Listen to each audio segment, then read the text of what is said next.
This is the BCSN Pod Zone, your place for the news, views, and conversations about all things related to HBCU athletics. Here are the BCSN SportsWrap, Dr. Cavill's Inside the HBCU Sports Lab, Knights of the Round Table, the pregame show, the Carlos Brown Show, the ONG Strike Zone, and more in one place. We are changing the way you consume HBCU sports, one broadcast at a time. Maureen is saving big holiday shopping at Amazon, so now she's free to become Maureen the Merrier. Food is her love language, and she really loves her grandson. Like, really loves. Nope. Nope. Come on, him? Ooh, I like him.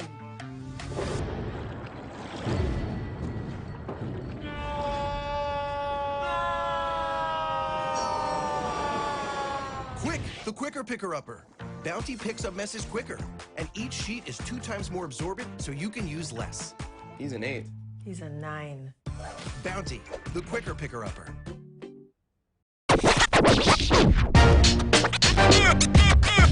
It's like a loot machine. All around town, people trying to get down. That's a pretty tight spot. Watch this. Of course you're beautiful.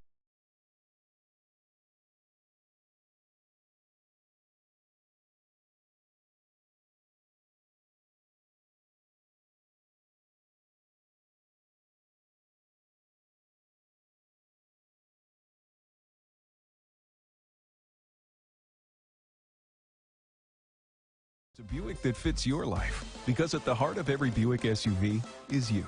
You see, Head & Shoulders has Scalp Shield technology, protects against flakes, even between washes. It's never not working. Kind of like us. Number 15?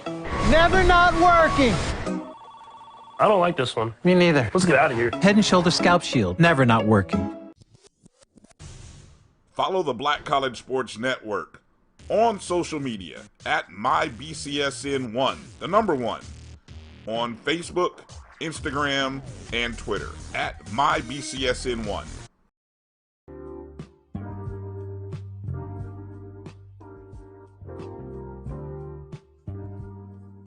This is the BCSN Pod Zone, your place for the news, views, and conversations about all things related to HBCU athletics. Here are the BCSN SportsWrap, Dr. Cavill's Inside the HBCU Sports Lab, Knights of the Round Table, the pregame show, the Carlos Brown Show, the ONG Strike Zone, and more in one place. We are changing the way you consume HBCU sports, one broadcast at a time. Maureen is saving big holiday shopping at Amazon, so now she's free to become Maureen the Merrier. Food is her love language, and she really loves her grandson. Like, really loves. Nope. Nope. Come on, him? Ooh, I like him.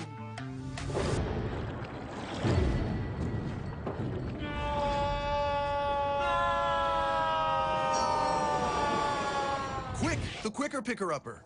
Bounty picks up messes quicker, and each sheet is 2 times more absorbent, so you can use less. He's an 8. He's a 9. Bounty, the quicker picker-upper.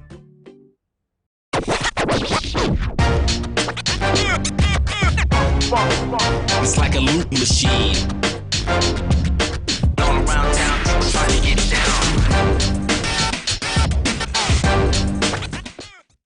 That's a pretty tight spot. Watch this. Of course you're beautiful.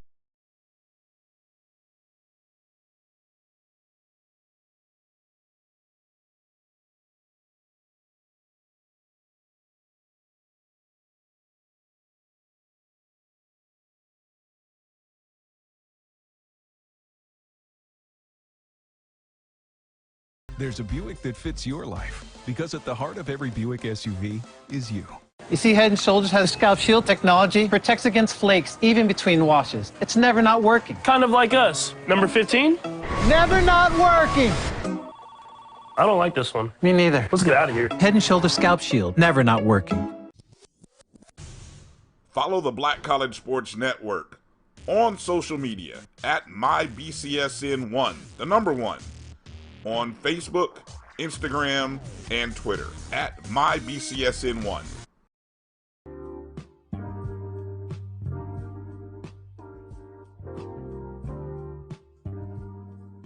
This is the BCSN Pod Zone, your place for the news, views, and conversations about all things related to HBCU athletics. Here are the BCSN SportsWrap, Dr. Cavill's Inside the HBCU Sports Lab, Knights of the Round Table, the pregame show, the Carlos Brown Show, the ONG Strike Zone, and more in one place. We are changing the way you consume HBCU sports, one broadcast at a time. Maureen is saving big holiday shopping at Amazon. So now she...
Hello and welcome to another live edition of the BCSN Sports Wrap. I'm Brian Fulford, that's AD Drew, and it's a pleasure to be on tonight with you, fresh off of a big weekend in Black college football. Drew, I just came back from our homecoming in Tallahassee, and I can tell you that the experience was epic.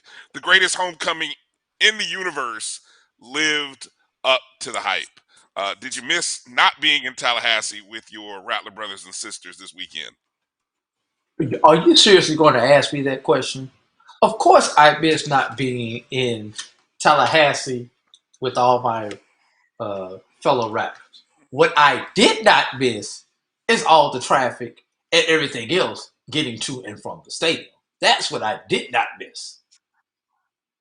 Yeah, I had to do a little maneuvering. I had to show my I had to recall those little side streets as I came from the east side of Tallahassee where I was staying to campus, and unfortunately I caught the end of the parade, the morning parade that's done at 8 a.m. Now I'm driving onto campus at about 9:45. For some reason I'm thinking the parade is done. No such luck. It was still happening. So every road that I was trying to was blocked, and somehow I managed to run into a couple of police officers who were just like, come on, man, I have no idea what's going on, so come on, which was kind of scary. The fact that a couple of police officers were like, they didn't really know what was going on, and they were here in one spot to do one thing, and just everybody, I don't know, but it was real cool. Eventually I got there 35 minutes later, and then I just stayed on campus because obviously when you get there, you stay there. There's yes.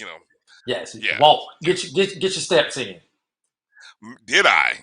Feet were dog tired. By the time I got back to the room, dude, I was done. Oh man, but I wouldn't trade it. I would trade it in the world for some. I saw some people with like scooters and other stuff like that, but it was all good. So a lot of Did big. anybody have those little wheelie things? the hoverboards and all that kind of stuff, man? No hoverboards. I saw a couple scooters. I saw some golf carts. I don't know. I don't know what. Look, golf carts was it, and I think if you can maneuver around with a golf cart, God bless you. And the scooters was even better to be able to singularly move around. But it was it was cool, man. It was cool, and I didn't see anybody pass out or laid out. And fortunately, there were no issues around campus or around Florida A&M, despite some reports that came out very early Sunday morning. Nothing happened at Florida A&M or on the campus of Florida A&M or vicinity of Florida A&M. So that was just some Tallahassee stuff. There's some Tallahassee stuff that happened, which happens. It happens in every city, but don't coordinate it. Yeah, exactly. Don't coordinate it with the fact that FAMU's homecoming was happening. Heck no, Florida State had a football game there too. So, you know what I'm saying? Once again, they did not. The people in Tallahassee did not plan accordingly, because how many times did it happen while we were in school where it seemed they were better coordinated back in the day. I don't think that happened very often. I remember it happening once. Very rarely did we even have home games at the same time, let alone homecoming and a home game. Although I do remember one year, it was a game that both FAMU and Florida State started a night game within an hour of each other, because I think Florida State was on national TV, either ESPN, ABC, or whatever, at 7 o'clock, and FAMU, traditional night game is at 6 o'clock in Tallahassee. So I do remember that. Right. One other thing, speaking of homecomings, Brian, and this is also the FAMU homecoming, but on a different homecoming. We know it was not homecoming at Jackson State, but it was a homecoming atmosphere at Jackson State. And I said this morning on Dr. Cavill's show. But I want to give a shout out to Coach Benji Taylor of the Tuskegee Golden Tigers men's basketball team. They were in Jackson State for an exhibition game on last night. So what does Coach Taylor do? He has his guys stay over Saturday morning for college game day and to enjoy the atmosphere of the Southern game on the campus of Jackson State.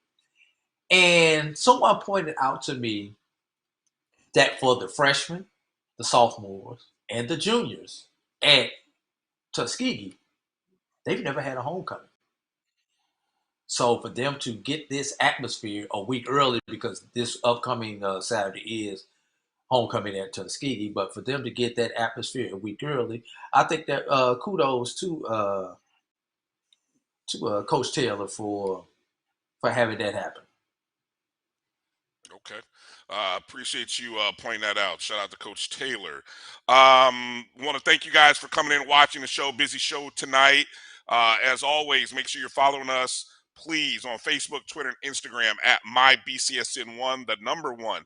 If you're watching us on YouTube, I see a couple people out there. Tamara T. Hello. Mary 305. Karen Griffin for jumping in on the YouTube feed. Shout out to the folks on the Facebook feed as well. Make sure you hit that thumbs up button. Ran into quite a few people that recognize me, obviously, from the ONG, but they also watch this show, Drew. So very, very cool. Always humbling when you run into people who watch what you're doing, because sometimes it does feel like it's just us and a few of our closest friends. Sometimes it just feels like it's us just talking but whatever. We got to start the show off with some sad news. And I always like to think of these kind of moments as celebrations of life. It's very sad, humbling news that I learned this morning on my trip back from Tallahassee as I'm on the road. Obviously, the news came out yesterday afternoon or evening that Mr. Eric Moore, who in this black college media space, we affectionately, those of us who've been in it, call the Godfather. Grandfather.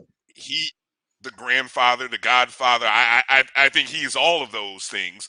But he, of course, is the founder and creator of Onidin.com, the Onidin Group, and that's ONNIDAN. He recently passed away at the age of 71 yesterday. And as his LinkedIn bio will say, digital journalist and editor, sports statistician, website administrator. He is so much more than just that. Mr. Moore has influenced so many people. He is a CIAA Hall of Famer for his contributions. When the internet was becoming a thing in the mid 90s, he was savvy enough to think of a way to bring black college administrators, coaches, teams, programs, just black college sports information to more people. At that time, obviously magazines were the way, but he understood and saw that the instant means of communicating and communication, he had a sense of where it was going. And I've read there's some good articles that have been out in the past. Obviously on HBCU Game Day, there's some good articles that have been written previously. Most recently, the Greensboro News and Record wrote an article. Mr. John Dell did something. But in terms for us here at the Black College Sports Network, when Roy Eavins and I were starting this project, Onidin.com is the site that was our inspiration and was the site that we had to get information from. And Mr. Moore was the person we reached out to, specifically Roy, to get advice from, get contacts from, get help from, get advice from. And he was always, always, always generous with his time, his thoughts. And I didn't spend nearly enough time with him as many others in this space. I mean, I don't know, Drew, if our guest is on, I don't know if you can look in the green room to see if he's in, but we have planned to talk with Mr. Lute Williams, It's not here yet. Black College Sports. Okay, Black College Sports page editor. Lute has been running his BCSP as part of Onidin.com for, I know I'm going to mess the numbers up. I think almost 28 years, for over 25, if I'm not mistaken. I think as I'm reading it back in 94 is when he had the idea of starting that publication, and he connected with Mr. Moore in that respect, and also, Mr. Moore is a part of the. Let me make sure I get this right. He's a part of the Black College Sports Information Directors Association since 2001. That organization. So all of your SIDs. I mean, he has been a benefit to so many of those men and women who are in the SID business and profession. And so we are all saddened that Mr. Moore is no longer with us. And I'm sure more people will have comments, articles, tributes, recollections, and things of that nature over the course of this week. And so that's why we wanted to kind of start our show with that. And hopefully we'll have a chance to get Lute on. I know Roy is traveling, but he's going to dial in here. But Drew, want to give you a moment here and share your thoughts on Mr. Moore, in case anyone didn't see your appearance this morning on Dr. Cavill's show, or especially if you want to expound upon things, because we got this format and we can talk for days if we really wanted to, or hours if we really wanted to. So go ahead. Sometimes I feel like we do talk for days. But unfortunately, Mr. Moore has no more days with us here on this side. You know, and I said this morning, and I'll re-emphasize this. On a day where it seemed HBCU sports had reached a new high and a new pinnacle by being on College Game Day, the week after Jackson State appeared on Good Morning America, the day after Florida A&M appeared on Good Morning America. You know, we have College Game Day that morning, and then to find out later on that evening when I got back in after the game that I went to on yesterday, which was the Albany State Morehouse game, that Mr. Moore had passed. And shout out to I found out initially via tweet from HBCU Game Day.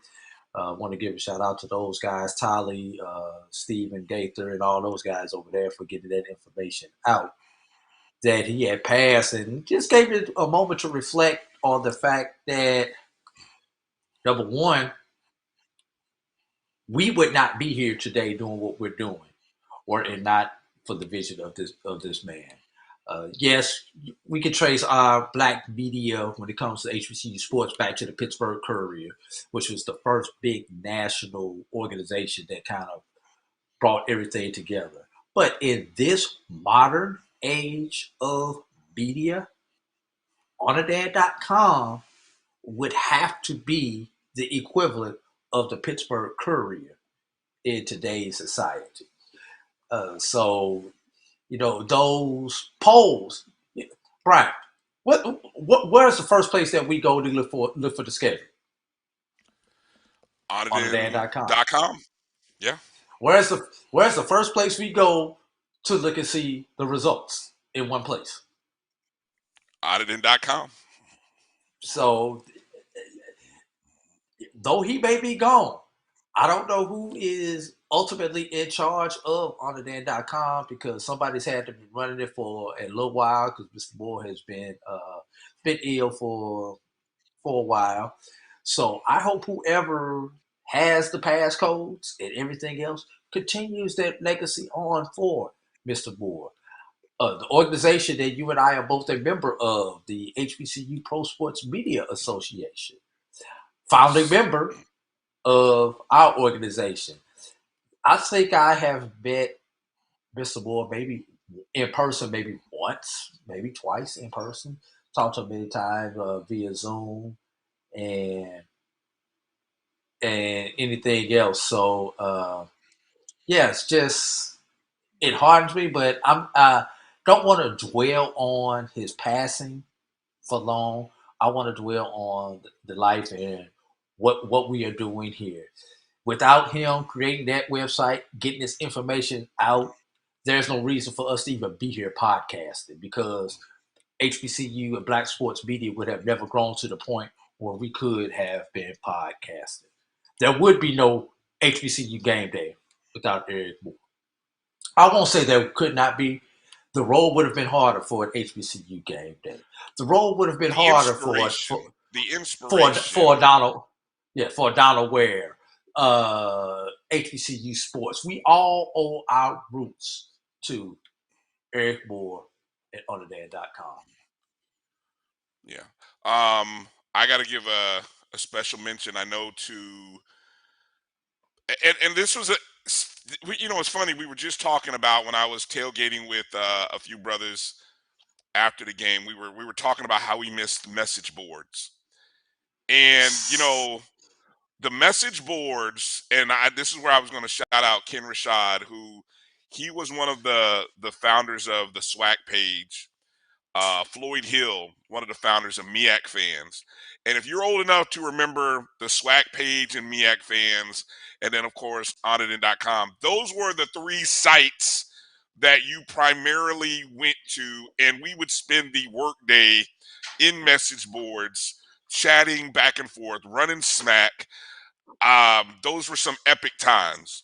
Some great information was shared in that very, you hear about sometimes how nasty message boards can be, but that was no. Twitter before Twitter. That was Facebook before Facebook.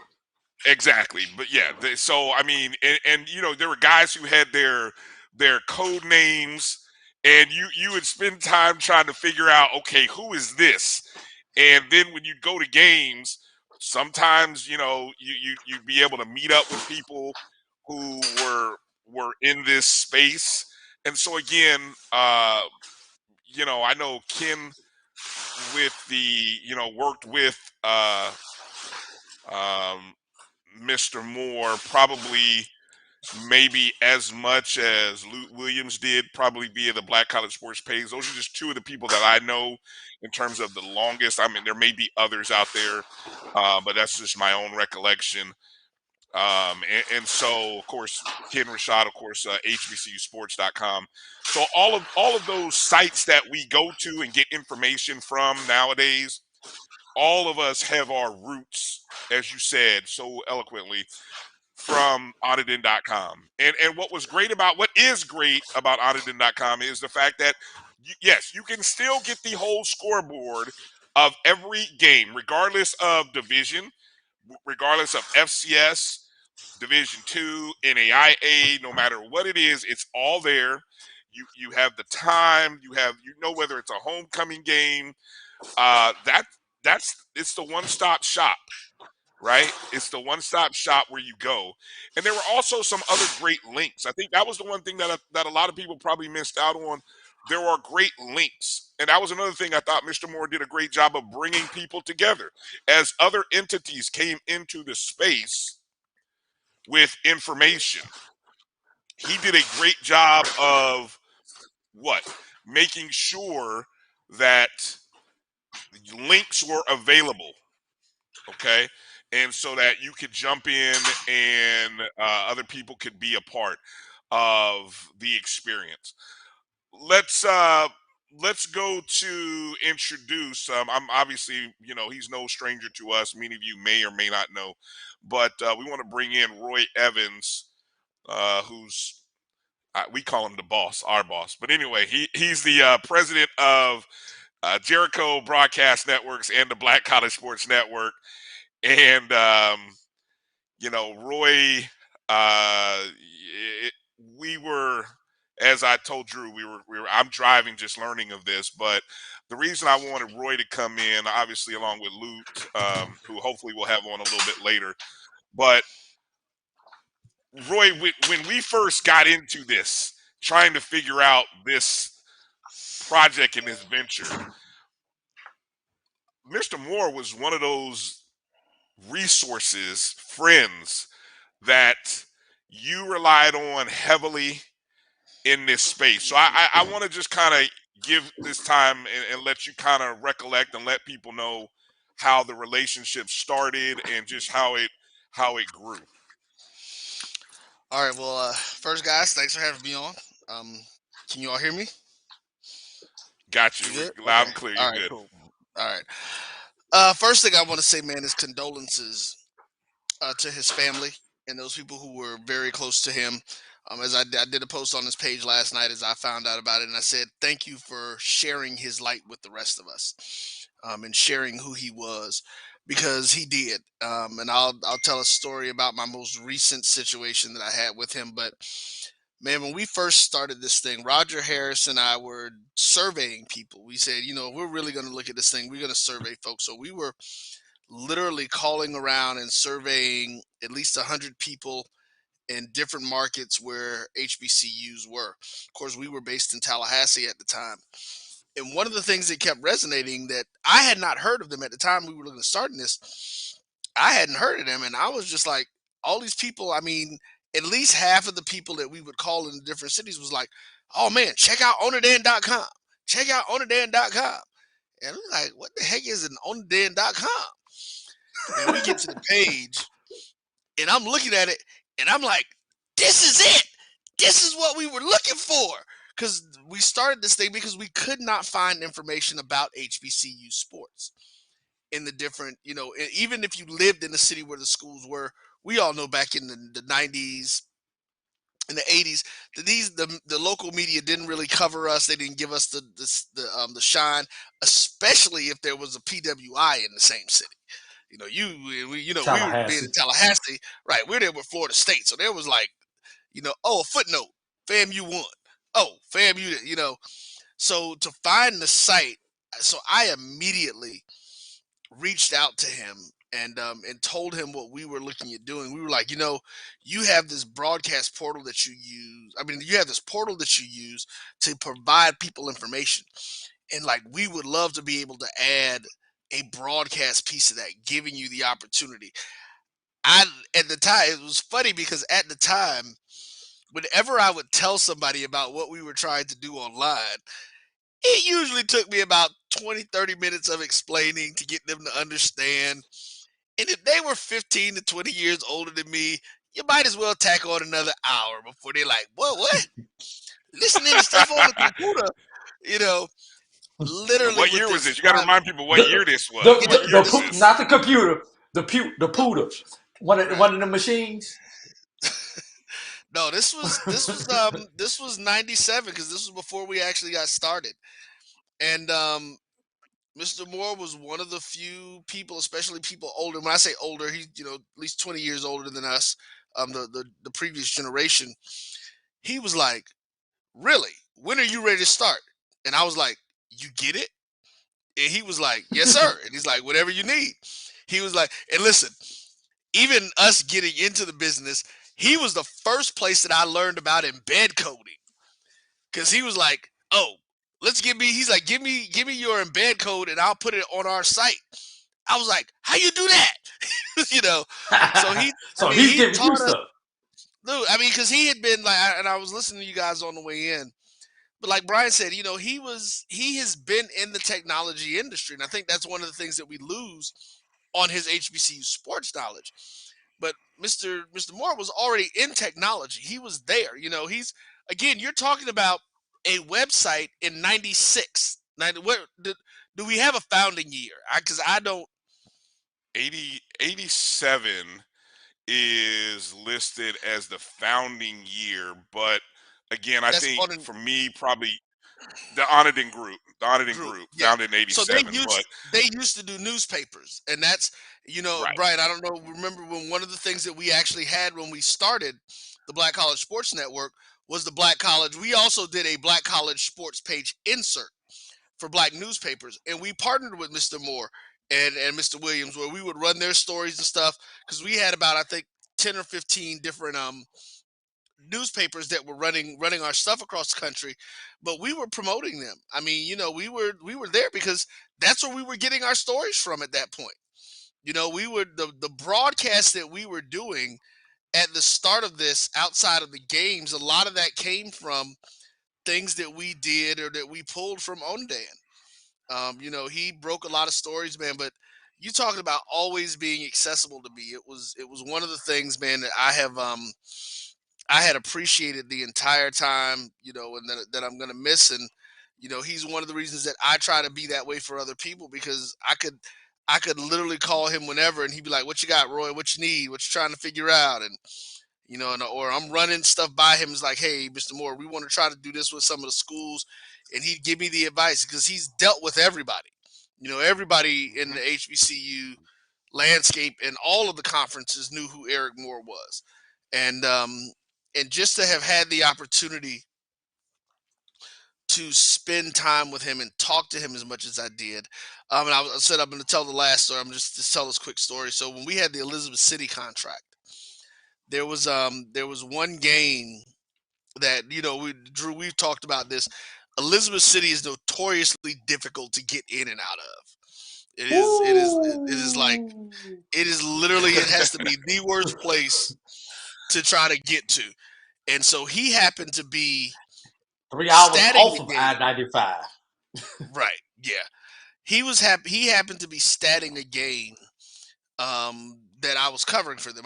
We were broadcasting for them, and like I literally had to fly into Norfolk and catch an Uber over to Elizabeth City, and I Did they was have trying Uber to back catch the then? bus. Dude, this was 3 years ago. What are you talking? I mean, 4 years Okay. ago we were doing Elizabeth City. Well, This is not an old you school. need a time code it. You need a This time is a code this it is a there, recent. everybody. This is my. That's what I said. This is my last story with him. The last recent opportunity we had.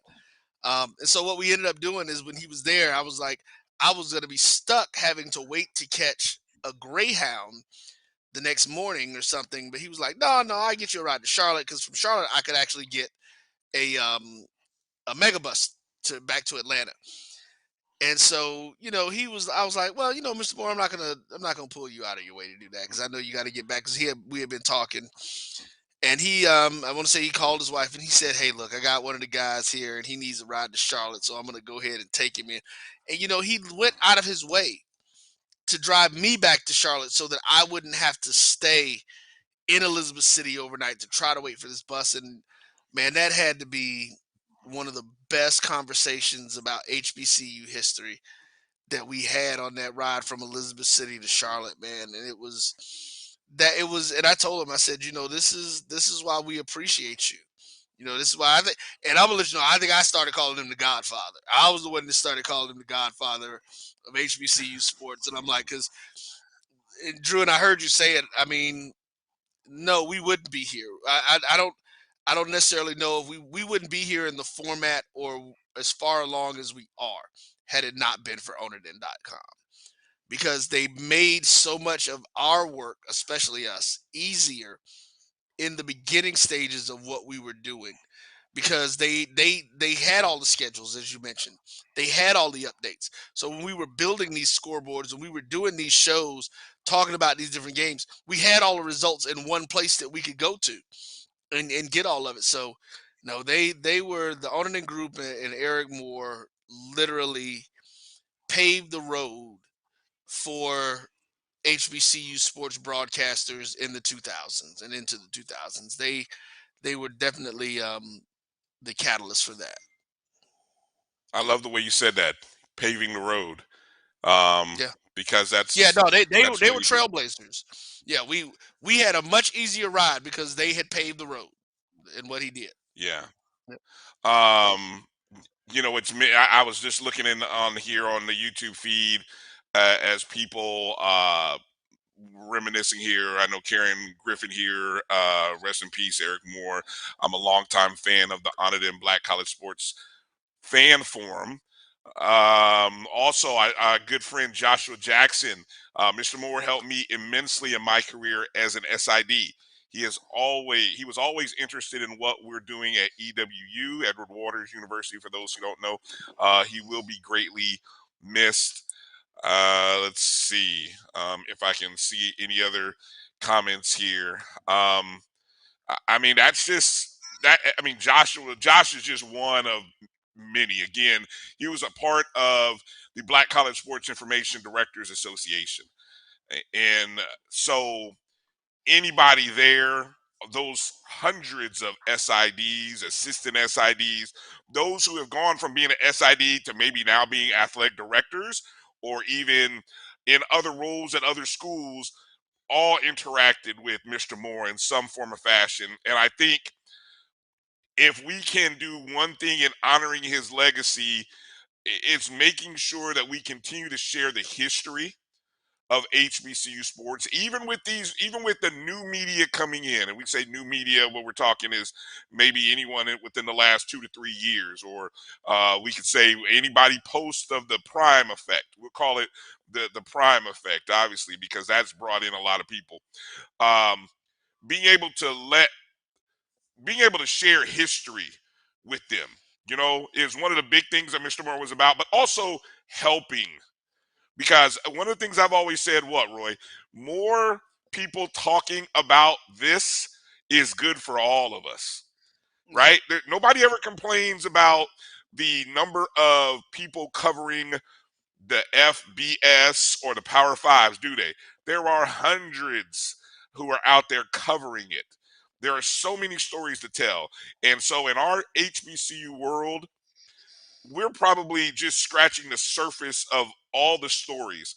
So, yes, it may seem like a lot of attention is on one particular conference, but there are a lot of schools in this space, a lot of athletic programs. And so, whenever you see somebody, and this is to all of our brothers, not only in the HBCU Pro Sports Media Association, but wherever they are, you got somebody new to the space or new looking to try to make a niche. It could be at a small D2 school, a NAIA, whatever, you know, help, give them a helping hand. Because that's what Mr. Moore did for probably all of us.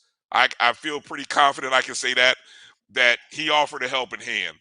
And I think if anybody, he understood that this space and our industry grows as we have more people telling its stories.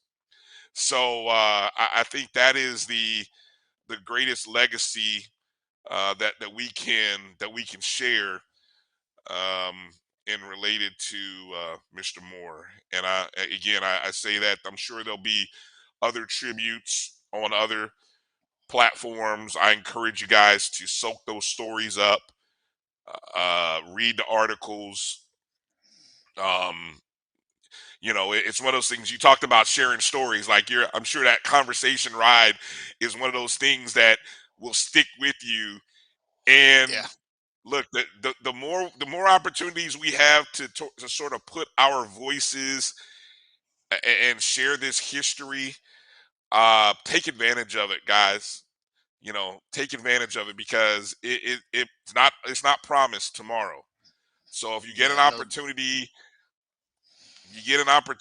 to hear or share a story, soak it up, man. Soak it up. Brian, I'm going to ask you, do you remember the first time we actually had a chance to sit down and meet with him face to face? Ooh, I'm going to see I'm if you bad remember at this that. because it was somewhere you hated going. And Oh he gosh. complained the whole way out there. We had to go to Ooh. Disney we had to go out in the wide world of sports at Disney to meet with Mr. Moore. Oh yeah. Because he happened to be in Orlando, and Brian complained the whole way. I don't want to go to the compound. Forget the mouse. I don't want to go to the compound. We got out there, and it's like, all right, Brian, it's not. We got out there, and he get to talking. Brian, we got to go. Hold on, man. Hold on. Let me finish this conversation. And he just got.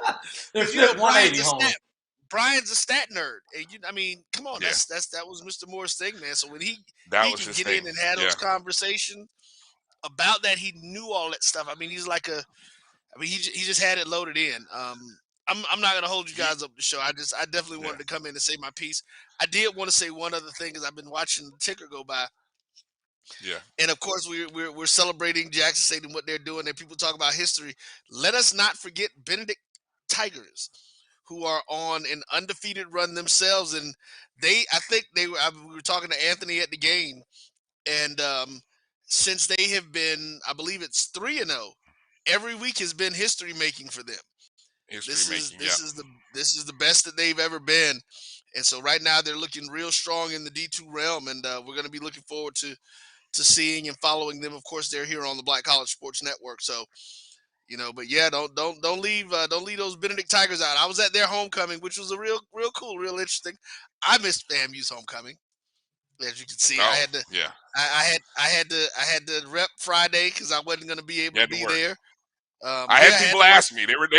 They asked me. They were like, "Hey, where's Roy?" I said, "Hey, look, Roy's working. I'm the one that I was working too. Technically, I was working, but I said no. Roy, I was, but not in a different capacity. You was on assignment, but you took your assignment at FAMU. Yes, but no, I told people. I said, look, I see how everybody said. Didn't nobody ask about me where I was at? I see how they go. Look, we knew yeah, exactly. I know. Anyway, final any final thoughts, Roy? Any final thing you want to add in here before we go to a break? Yeah, man. I just want to say you can definitely look for something. We've got a couple of plans coming up for the network that I'll be releasing to the folks and to the team here in the next couple of weeks, and then we will be putting this information out to you guys.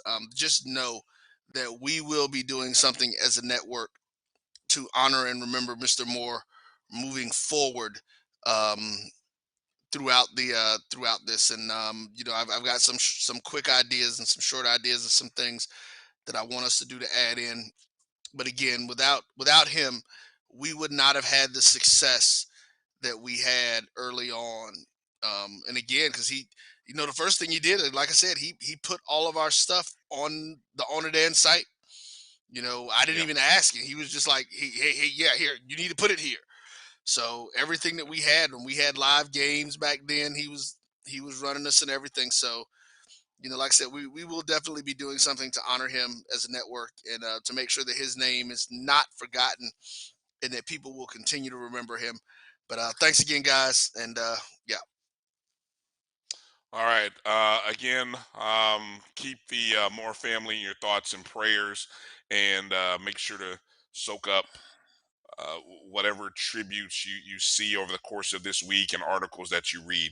We're going to step away and come back and get into the hot and heavy action from the past weekend and Hold on, Brian, all the other stuff. Brian, before we go, Luke just joined us. You want to take the break, or do we want to bring Luke in before we take the while we got Roy here?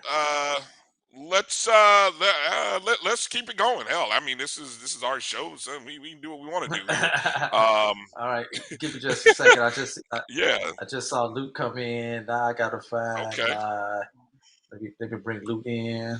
Are we keeping Roy in as well? Yeah. This is Yeah, live here. We gonna keep okay. Roy in. I just got to Roy, change it. Okay. If you got time There to we hang go. in there. All right. We are getting ready this to conversation. bring Luke I do. on. Yeah. All right. For this conversation, definitely. There. Hold on. We got to make sure we got the audio here. Got his audio going. We see him. Okay. Can you hear us? Luke? Hey, can you hear me? There you go. Yes, we we can. All right. Can. Had to make sure I turned the right microphone on, my brother.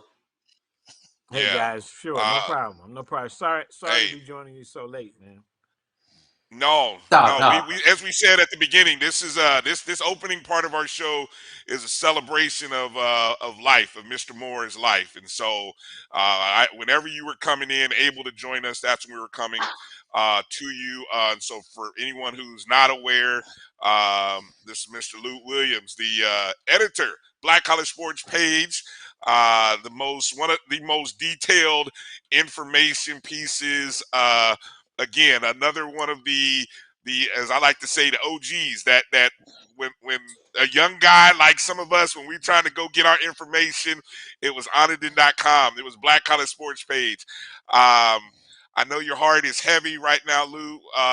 Share your thoughts and words about your good friend, Mr. Moore, with us. Well, as you guys know, Eric Moore and I were pretty much inseparable for many years. When I started the Black College Sports page in 1994, one of the first persons I called was Ed Hill, who at the time was the sports information director at Howard University. And, I did research about all the black newspapers in the country. I had done research. I've been around black college sports all my life. Both of my parents, I cut my teeth coming up on black college sports. But Ed Hill said, "You can't do anything without calling Eric Moore." And I said, "Well, why do I need to call Eric?" I had met Eric. We had been at CIAA tournaments and other football games together. He said, "Because Eric Moore is the guru. He has all the information. He has every number to every sports information director. He has every athletics director's number. He has every address, phone number, in those days, fax number." So I called Eric, and that started a friendship. It was probably the summer or spring of 1994, and that started a friendship with him. Actually, he used to come to my house as the first probably year the Black College Sports page was produced. He'd come to my house every Sunday. He'd come from Raleigh, North Carolina to Danville, Virginia, and helped me put the page together. He was the one who first sent out invoices For my Nice. publication at the time, we had 4 African American newspapers around the country, and Eric was the one that really told me, "Luke, you can't charge people if you're not going to send them invoices." So we ended up. He's like, That's just basic. That's just basic math. it's going to be hard to get paid to begin with, but if you're going to get paid, you got to do invoices. So he actually did my invoices for me, and until I picked it up myself. But whether it was a football championship, a basketball tournament, whether it was preseason events, postseason events, usually Eric and I went together. And if I wasn't there, they'd always ask, "Where's Luke?" And if he didn't go, they'd always ask me, "Where's Eric?" And that's gone on for I've been publishing the Black College Sports Page. This is my 29th year.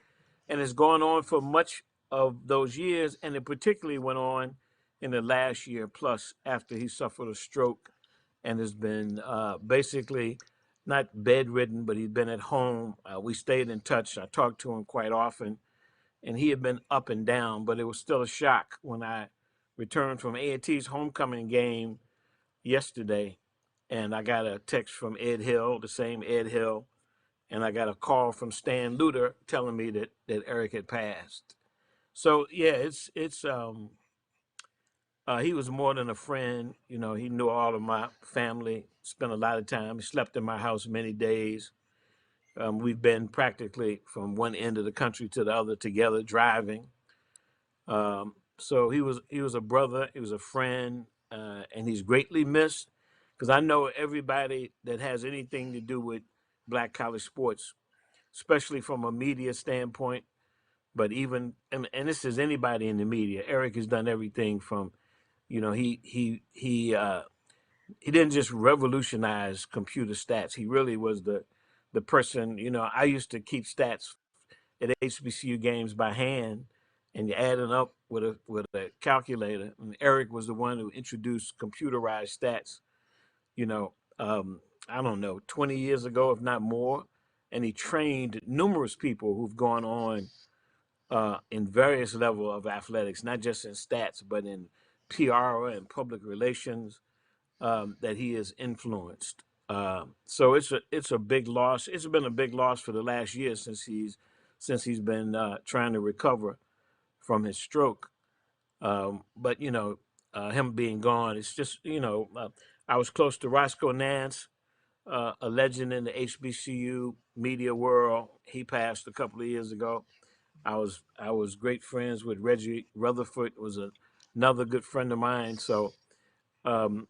Eric's name is added to that list, but we're going to miss him for sure. Definitely. We were talking about ways in which we were kind of recollecting just ways in which Mr. Moore kind of helped and influenced us. And one of the things I said was he was always there to help. And no matter, even with us, all the way back in, when we were first coming along, and he was always helpful.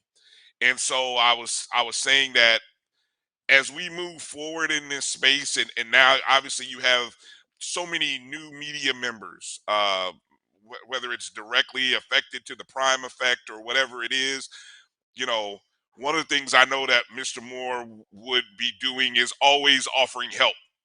Somebody comes to him asking for help about the history or wanted to know, and I know sometimes this thing can get territorial, but he was never that way.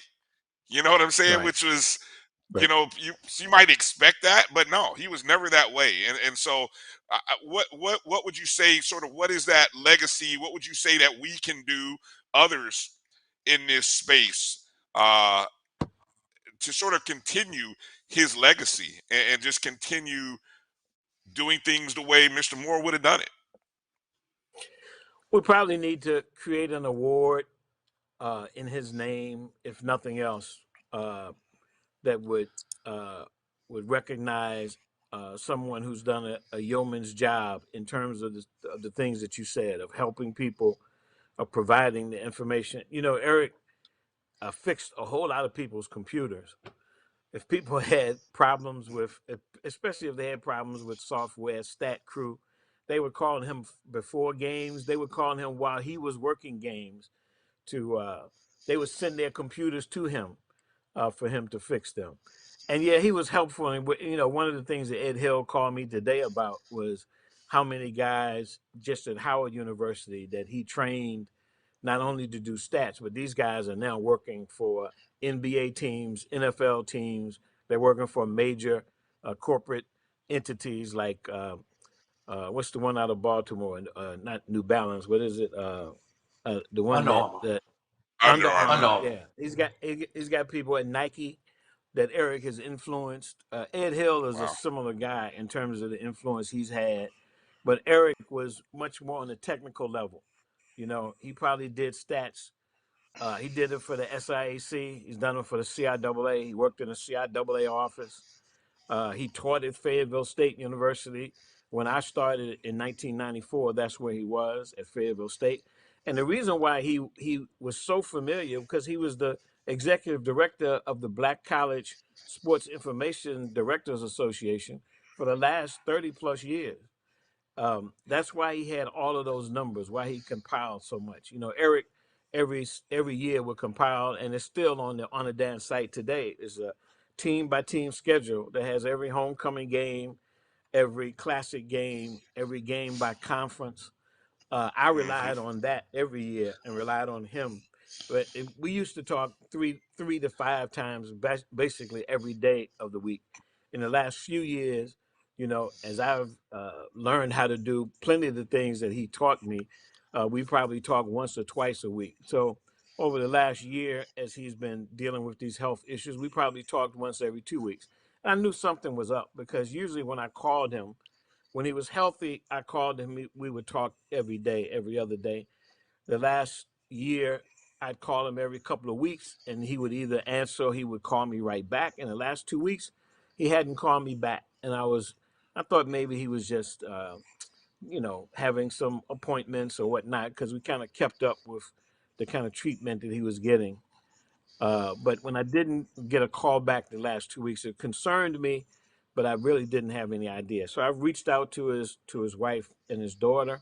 I don't think they're taking calls right now. At least I haven't been able to get through to express my condolences. But it's been a plethora of guys. Everybody that I know in the industry is contacting me because they know how close he and I were. Mm-hmm. Yeah. Drew, Roy, you got anything for Lute before we get ready to close this segment? No, I mean, not really. I mean, like I said, those two names were synonymous. When we started the process, when I started reaching out to Mr. Moore about what we wanted to do with the Black College Sports Network, and told him that we were going to be doing it. For when I mentioned it, we were going to do the inserts for Black College, or Black newspapers. He was like, "Well, you need to talk to Luke because he already doing that." So you figure that out now. Get on over there. But no, I mean, that was everything that Mr. Williams said, man, is the key. And when I see him, I tell him the same thing. I'm like, hey, you up there on that Mount Rushmore with us, and we wanna make sure we celebrate people when we see them out. And it's when you've been in the incubation and when you've been in the birthing of something like these projects that we're doing, you have a different type of appreciation for people like Mr. Williams and Mr. Moore. You have a completely different thing, because I don't think people understand when he said that. You said 1984, which you started. No, I started in 94. 1994. 94, that's right. Yeah. Which was Yeah. Brian. What was the year? That was the year that I was coming out of FAMU, that we were initially getting started with this, trying to push it on TV. So I was still a junior, right? Yeah. Yeah. I remember. I was on internship. I remember when Eric Brooks told me about you guys. And he talked about being from FAMU, and the guys want to do this, and they explained that. And we had seen so many people come and go over the years. And the question is always to what degree they would stick with it. Would they find a way to maintain and continue? and you guys have done a great job in that. And I'm sure you all dealt with every kind of challenge that you had. Eric and I were approached by a guy named Elton G after about my first 2 years on the publishing the Black College Sports page. He said, "Why aren't you guys online?" And we were like, "Online? What's that? What's that going to require?" And he told us, gave us all of the nuts and bolts of what what was required to be online. And what happened was Eric and I decided. Eric said, "I told you he had been coming to my house to produce the page and helping me produce the page every week." And he said, "I tell you what, Luke, I'm going to focus on online stuff, and I'll let you just focus. I don't need to come up to Danville every week anymore. I'll let you focus on producing the page. I'll do the online." And that's when Honor Dan was birthed.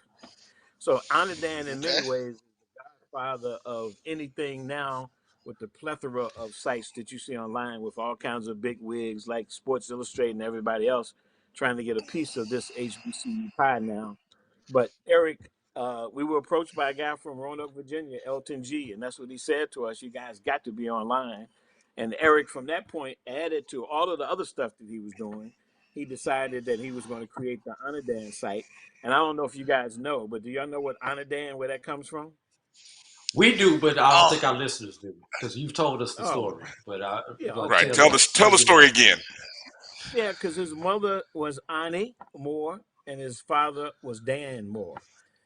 So that's where Honor Dan came from. It was a tribute to both his mother and father, who were both. And this tells you something about Eric's background. Eric was a guy in high school in Durham, North Carolina. Both his parents worked in North Carolina Central. Even though he went to NC State, he basically was raised on the campus of NC Central, and they were both librarians. And you know how much detail librarians have to deal with, all kinds of research and reference material. And especially Eric, back then. Yeah, of course, back then. And Eric became the statistician for Hillside High School. And at the time, Hillside had a legendary basketball team that was breaking all kinds of scoring records. I think 4 of their 5 players ended up playing at HBCUs and starring at HBCUs. And Eric took it upon himself to become not only the statistician, but the writer, sending stories, as they averaged like 90 some points per game or something like that. And that was really the beginning with his parents, with the librarian, with the keeping up with information like that that spurned and spawned him becoming what he became in the HBCU world. He got out of that NC State world very quickly and came back to the HBCU world.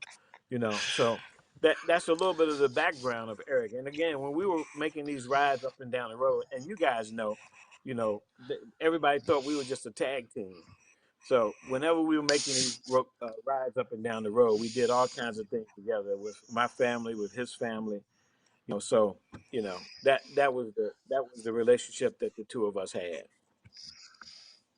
All right. I'm sure you'll, as I was telling people before you came on with us, I know there's going to be various tributes and articles and things like that, and I want to encourage any and everybody to soak that information up as it comes in. I know Luke, you're writing with some HBCU Game Day, so I know you'll be working. I know you're probably working on something that'll be coming out here probably sometime this week. So please, Tally said he's gonna give me. He said, he's gonna give me time to process. He said, "I know you don't want to write because but I thought about writing last night, and I was okay until I went to bed and woke up this morning.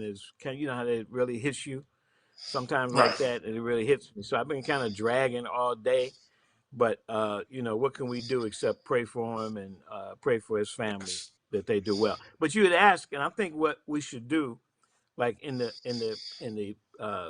group that we have, I think we should probably do some kind of Eric Moore Award that would give each year, that we could vote on somebody in the media or somebody that facilitates and helps us do our job and do it better, do it well, make sure we are on point, that would do something to honor Eric. And then maybe just check with his family to see if there's anything we can do for them also. between him and Well said. Roscoe Nance, two legends lost in the last few years. Yes. Yeah. Yep. Yep. That's tough. It's tough. We're getting up in age though, so that happens. Yeah. Yeah, we have to make sure we continue to record and document. So I love the fact that everybody on there, everybody on there got gray in their beard. Yes, exactly. Yeah, it's time to end this segment on that note, Brian. I got some beard coloring that I'm gonna be. I'm just kidding. Yeah. So all right. Hey, so this week, or probably very soon again, continue to keep the Moore family in your thoughts and prayers. We thank you, Luke, for taking some time this evening, for coming in and joining us and sharing your thoughts. Roy, thank you as well for popping in, and that's. We'll just keep each other in thoughts and prayers, because like you said, a lot of people have been impacted by Mr. Moore in some form or fashion. So I know everybody's hurting in some kind of way. And so, I think that's the one beautiful thing. I think in this space that we can all kind of look out for each other, continue to keep everyone in thoughts and prayers, keep the family, most importantly, in thoughts and prayers, and we'll continue to find ways to honor Mr. Moore as long as we're doing what we're doing. So all right, we're gonna go. Keep up the good work, guys. Thank you for having me. Thank you, sir. Appreciate you. Thank you. We're going to take a break, come back, get into talking about the rest of the events from the past weekend on the football side of things. Right after this break, you're watching the BCSN SportsWrap.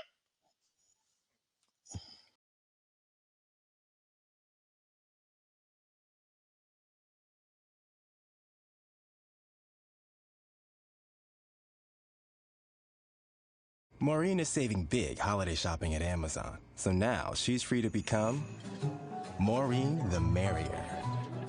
Food is her love language, and she really loves her grandson. Like, really loves. Nope. Nope. Come on, him? Ooh, I like him.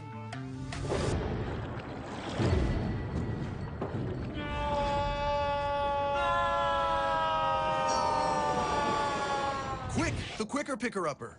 Bounty picks up messes quicker, and each sheet is 2 times more absorbent, so you can use less. He's an 8. He's a 9. Bounty, the quicker picker-upper.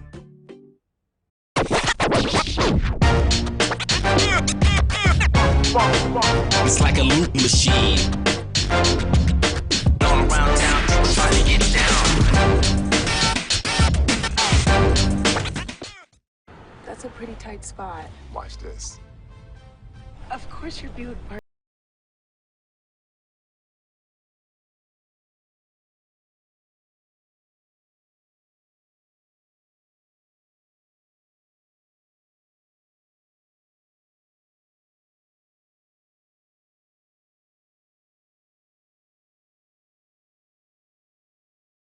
It fits your life, because at the heart of every Buick SUV is you. You see, Head & Shoulders has scalp shield technology, protects against flakes, even between washes. It's never not working. Kind of like us. Number 15? Never not working. I don't like this one. Me neither. Let's get out of here. Head & Shoulders scalp shield, never not working. Follow the Black College Sports Network on social media at MyBCSN1, the number 1, on Facebook, Instagram, and Twitter at MyBCSN1.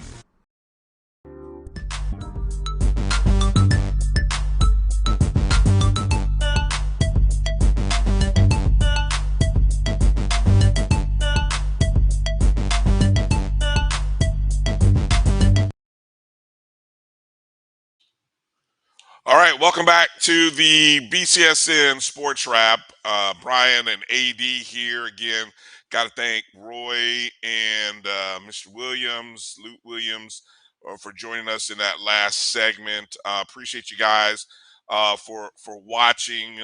Please, I know we'll obviously this will be available on YouTube and Facebook, and the Pod Zone, BCSN Pod Zone, is where you can watch the podcast version of this, and that'll be up here sometime later tonight, early tomorrow morning, and then we'll go we'll go from there. But let's get into Drew.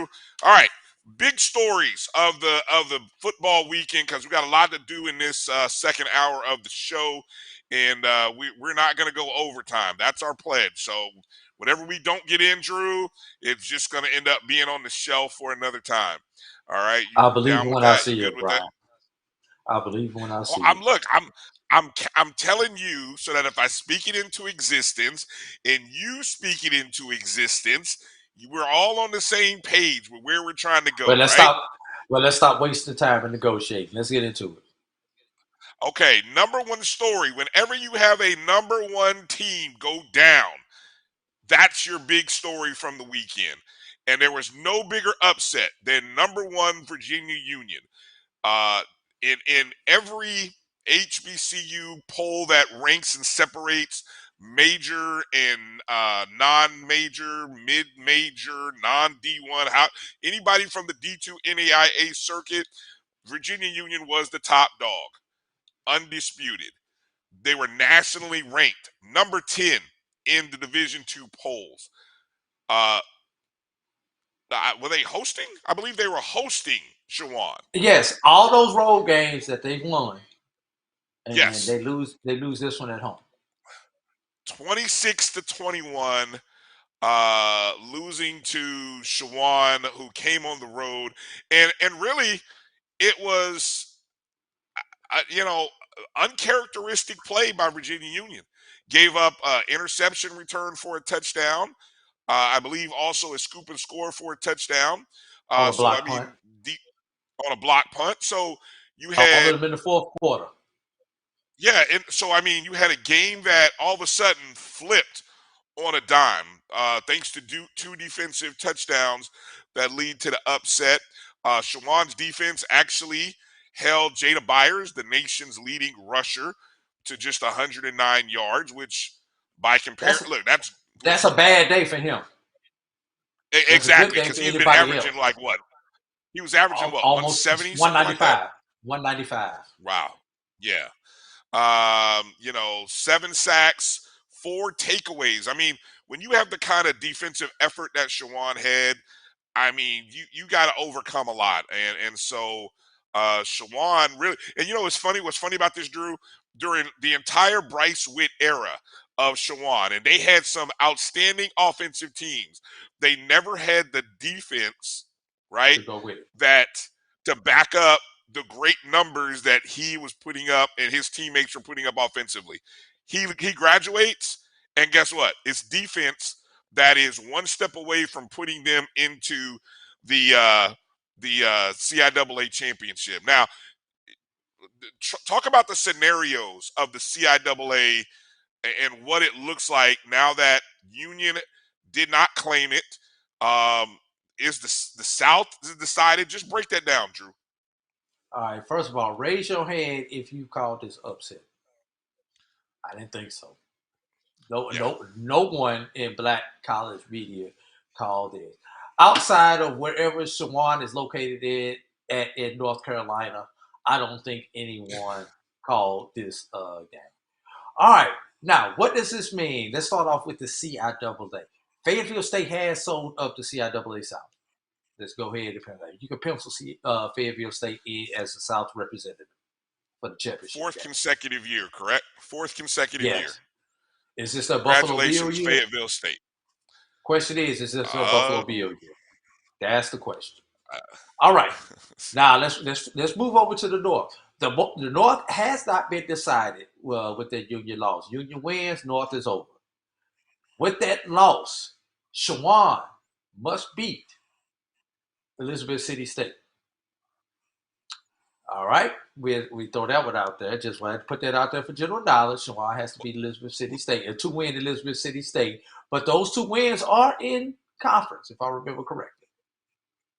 What is the okay? So what are the tiebreak scenarios? Because If Virginia Union beats their rival Virginia State, Correct. Shawan somehow loses the Shawan ECSU. loses. Virginia Union will have will win the North because that will be Shawan's second loss.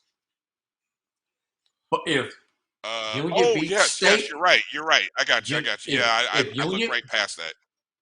If Union beats State and Shawan beats Elizabeth City State, Shawan will be the representative out of the North based on the head-to-head. Now, let's take this one step further, Brian. Let's talk D2 playoffs right now. Well, hold on. Before we wait, because I think can we do that without first talking about what happened in the SIAC?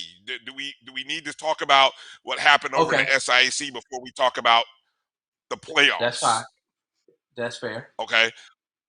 Anything else? So you brought up the fact that in terms of the CIAA, Fayetteville beat Shaw 28-20, which they pretty much clinched. So Fayetteville State is now 7-2, 6-1 overall. They take on a Winston-Salem State team next week. Other than the fact that Winston-Salem State has won 3 games in a row and coming from out of nowhere, really, this game really is a pride game. It really doesn't play into Fayetteville State at all, correct? Fayetteville State needs this win for playoff ranking.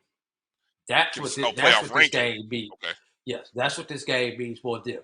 Although Winston-Salem is a below 500 team, this is a game that they not only need to win, but they need to dominate this game in order to impress the committee. Okay.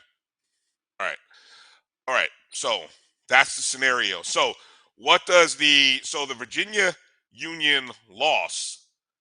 What that means is we very well may have an undisputed new number 1 this upcoming week in many of the polls, and that will probably be the Benedict College Tigers, who, as Roy said in the previous segment, everything they're doing is unprecedented, and so historical even. They are ranked 15th in the nation.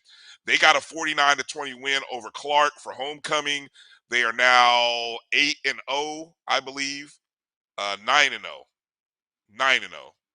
Am I correct on that? 9-0. 9-0. 9-0. Yep, 9-0. They got Allen University, so they'll probably be number 1 in many of the polls. And I also say that because the number 3 team in many people's polls, well, I would say who? It's probably Fayetteville State. No, Fort Valley State was probably the number 3 team in many polls. It's a toss-up between Fayetteville State and Fort Valley was 3. Albany was probably 4 in most polls. Okay, so Fort Valley State loses a tough game to Savannah State 28-24. I don't think many people saw that. That was in the Central City Classic. That's a neutral site game. Where was that game played at? Macon, Georgia. Macon, Georgia. Okay. Did you see the video of the controversial touchdown that was reviewed and disallowed? No. Okay. I won't go any further then, since you didn't see it, and because I didn't know when that occurred. But Albany State ended up winning 31-7 over Morehouse. Tuskegee, 7 consecutive wins, wraps up the West 28-7. I feel like we called that about 3 weeks ago, but if you think of where Tuskegee was after the first 2 weeks of the season, Drew, it's like after they got number 700, they've been on a roll. Yes, correct.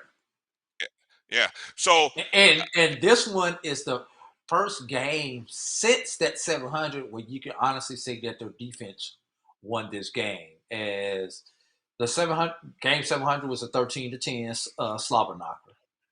Every other game, it's been 30 points for each team until this past game right here. Yeah, only gave up 7 points. That was actually in the third quarter when they gave that up on a 58-yard. Look, it took a 58-yard touchdown run to give it up. So I mean, you could You could chalk that up to one breakdown, One play. probably One play. one play, and so but pretty much a perfect a game, a perfect outcome, as Tuskegee is now 6-0 in conference play, And winners of talk 7 about in a row. Tuskegee. And talk about the Tuskegee defense. Kentucky State ran for 171 yards, I believe, in this particular game. And that's once again, this is that Jada Byers syndrome. That's a good day for both teams, except when you're averaging 223 yards per game, like Kentucky State has. So holding them to 40 yards under their rushing average was key. Also, and I said this when I was on on HBCU Nightly, which is a Twitter space hosted by Joshua Sims, a friend of the Black College Sports Network. I said the key number in the game, Brian, for the Tuskegee Kentucky State, it was the number 10. That number 10 represented the number of passes Kentucky State threw. Kentucky State threw over 10 passes, they were going to lose. They threw under 10 passes, they were going to win. And they threw 16 passes in this particular game. Henceforth, the loss. Okay. So the SIAC championship is set, I believe, right? Benedict is 6-0. It's set. Yes. Tuskegee Okay. will be traveling to Benedict. And okay, for so those wondering, Tuskegee, both teams are undefeated in conference play, but the SIAC alternates east-west every year. Record does not matter. It goes east or west this year. Championship game will be in the east, which is going to be hosted by Benedict. Okay, so we've got the SIAC decided. We've got half of the CIAA decided. Now let's go into playoff scenarios based off what happened this past weekend, Drew. All right. Last week you had the top 10 come out. They were not ordered. I believe when they put out the new top 10, they will order the teams this week when that comes out on Monday. Have they done that? Have you ever seen them do that before? Why do you think they did that for the first week? I don't know, because I thought they had always ordered it in the past. But maybe that's kind of like, like most people don't have polls come out until October, so they have a chance to really evaluate teams. Pretty much the same thing. This is kind of so maybe that's why they put that out there, so that teams could. You didn't really have to worry about teams sliding and falling because there's still too much that could occur. Obviously, we saw that in the CIAA.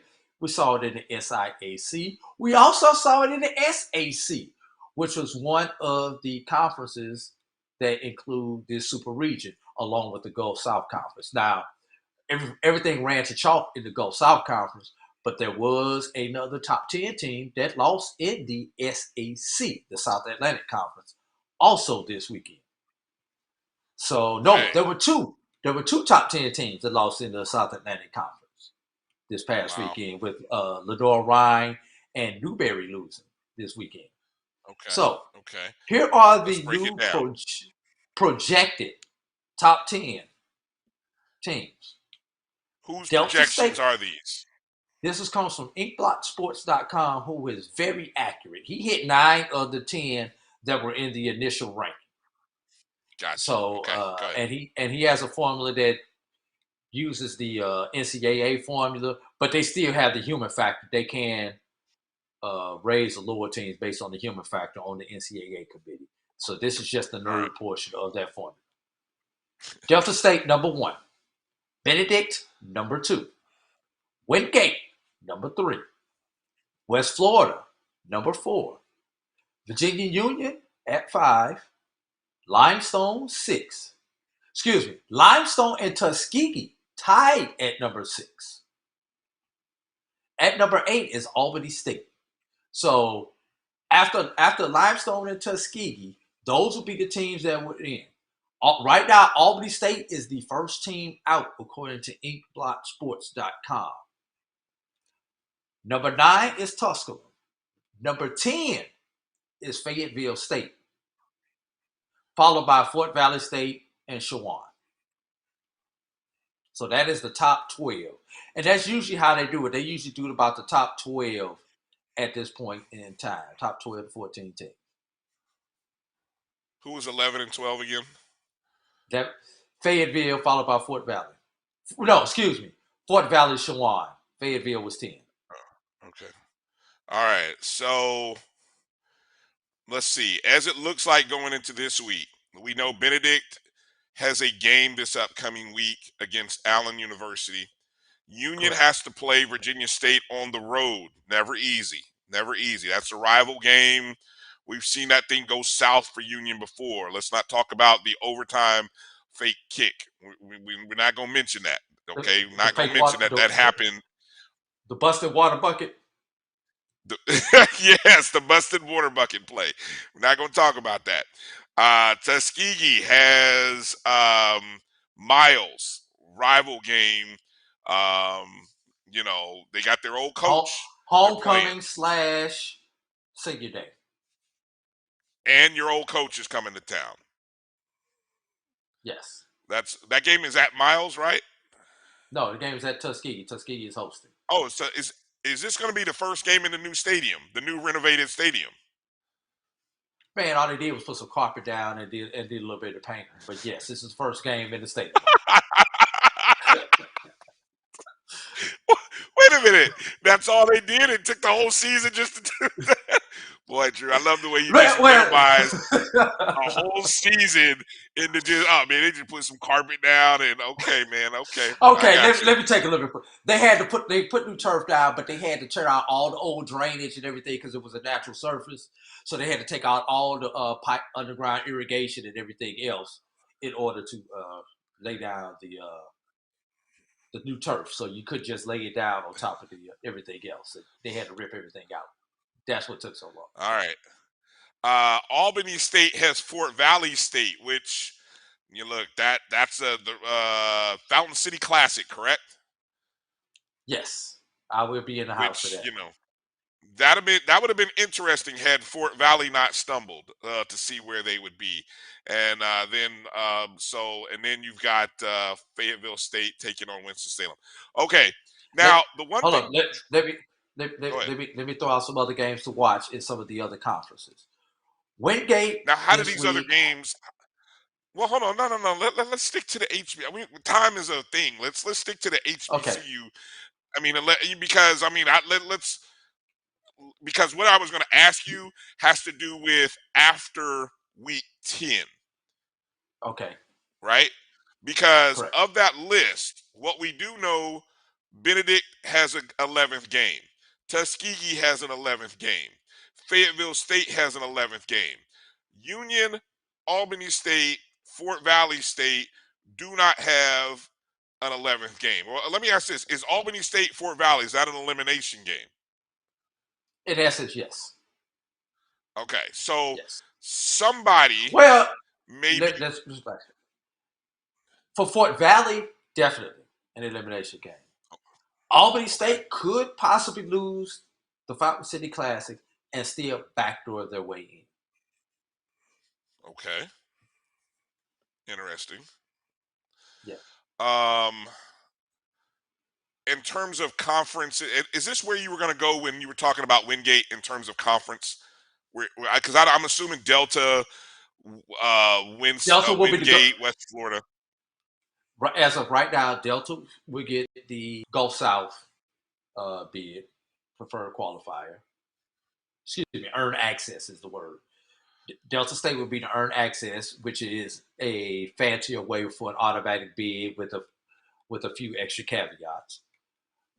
SIAC champion will get that one. Wingate will get the one for the South Atlantic. Here's where it gets interesting, though, Brian. There's a scenario where the CIAA loses their bid. How is that possible? Let's say Fayetteville State loses to Winston-Salem this weekend. Doesn't matter as far as the championship game, but now they've got that loss on their record. Okay. And then Fayetteville State turns around and beats Shawan in the CIAA championship game. Okay. They'll knock the CIAA out altogether. But you're not mentioning anything about Union, who's sitting there at number 5. Right. I'm not mentioning anything about Union. What Union has to worry about is if Tuskegee defeats Benedict. Benedict is in. Assuming they win Saturday, Allen, which is a safe assumption, Benedict is in. Even if they lose the SIAC championship game, Benedict 10-1 Benedict that you think is in, regardless. Is in. Correct. Okay. They would get in as a at large. Okay. Which means the earned access will probably go to Tuskegee, assuming Tuskegee beats Miles this weekend. Uh-huh. With that shuffling, that could push Benedict down to that number 7 spot. And remember, under earned access, if one of those teams is 8 or 9 with the earned access, they take the number 7's place. Union could possibly fall to that number 7, especially with the inactivity in week 11. Okay. Now, there was some talk before everything happened this weekend of the winner of the Fountain City Classic playing at 11th game. There was talk trying to possibly, since the CIAA has a similar schedule, finding an opponent from the CIAA. Well, there's really there was only one opponent out there from the CIAA that would be resume worthy for an SIAC team to play, and that was Virginia State. Until last week when Virginia Union lost. Now there are 2 resume-worthy opponents in the CIAA that Albany State or Fort Valley State could possibly play. So, and these are discussions that may be going on, they may not be going on, but that will essentially be an elimination game. If they do play that 11th game, that's potentially an elimination game for somebody. And there's no guarantee that the winner would still get in, but it boosts the resume. Can we just go ahead and promote now the winner of Virginia Union, Virginia State versus the winner of the Fountain City Classic? Period. That's what we need to promote. Hey, let's beat in Charlotte. That's it, right? Let's beat in Charlotte. Beat in Charlotte. Where are you going to play in Charlotte? Where? Charlotte. Somebody. Where are you going to play? Too many HBCUs in the Charlotte area. We play it somewhere. Well, what's that? Who's in Charlotte? Johnson C. Smith's in Charlotte, right? Yes. Yeah. Who else? Livingstone? Where's Livingstone in Charlotte? I don't know. Are they really? I think it's either Livingstone or St. Albans. One of them is Charlotte. But just play the game in Charlotte. Play it on a neutral site. Play it in Charlotte. Okay. CIAA SIAC Challenge. All right. So who do we? Okay. So for anybody listening, that's what we want to promote. We want to promote the winner of the Virginia State contest taking on the winner of the Fountain City Classic, because somebody. We can take the Greensboro if we don't take it to Charlotte. Pick a spot. Come on. I don't care. A spot. North Carolina is a good spot because that's in the middle. And you can still get people traveling out of Georgia into North Carolina. And for those coming down from Virginia, it's not that bad of a ride either. Somewhere on 95. Right. That's all I'm going to say. Somewhere on 95. Charlotte's not on 95. I know that. It's close enough. It's close enough to 95. Oh Jesus! I know some people who live in that area. If you're watching the show, if you're like, no, it's not. There's nowhere near 95. That's like 2 hours west. Excuse me. I know a little bit of geography, knowing that Charlotte is nowhere near 95, but I could be wrong. But okay, so look, that's what I love about D2 football this time of year, Drew, is that these playoff scenarios are so combobulated and congested, and you don't know what's what until we get to really the end of the season. And so, look, hey, it's great that the SIAC, look, just don't mess it up, Tuskegee and Benedict, by messing around and losing, okay? Don't mess it up. And they go from there. Yeah, Fayetteville State, don't mess it up either, okay? Yeah, thank you. Tamara T says Charlotte is not close to 95. Thank you, Tamara. I knew. Okay, Greg, put it on 85 then. Put it on 85. Whatever.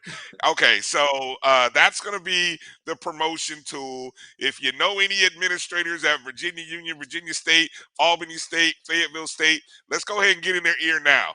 Let them know. We want the winner of the Fountain City Classic versus the winner of the, what do they call the Virginia State, the Panther Trojan War? Is that what it's? I don't know. I just came up with a name there. I don't know if there's a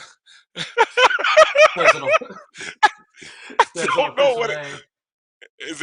There somebody tell us in the chat room? Is there an official name for the Virginia State Virginia Union rivalry? But that winner we want to see take on. All right, Drew, fascinating. I can't stuff. say one Real thing. quick, one last thing. Yeah, one thing. Yeah. In the South Atlantic Conference, someone will play themselves out of the playoff picture, should play themselves out of the playoff picture. I better say should, because there's some nice head-to-head matchups these last 2 weeks in the South Atlantic Conference. Where in the Gulf South Conference, West Florida and Delta State are pretty much locked to be in with the remaining schedule. But the SAC has a couple of top 15 matchups coming up over these last 2 weeks. All right, seeing some great stuff. Murfreesboro, which is home to Shawan, is about 20 minutes east of I-95 near the Virginia line. Yes, so we're looking for neutral site location. So that's what we're looking for. But it's CIAA SIAC challenge. Haphazard challenge. I love it. Look, we just gave it a name too. The CIAA SIAC Hazard Challenge. Somebody's going to the playoffs. Somebody's not. That's that's how you want it. Play yourself in. Redeem yourself, teams. Redeem yourself. Hey, Drew, let's take a short break. Come back. Let's get into talking about the big games over in the SWAC in the MEAC. There is a surprise team in first place in the MEAC that nobody, not even the people in the Northeast, nobody in the Northeast was talking about this team. You weren't talking about them in the South either. We'll tell you who they are on the other side. You're watching the BCSN SportsWrap. We'll be back in just a moment.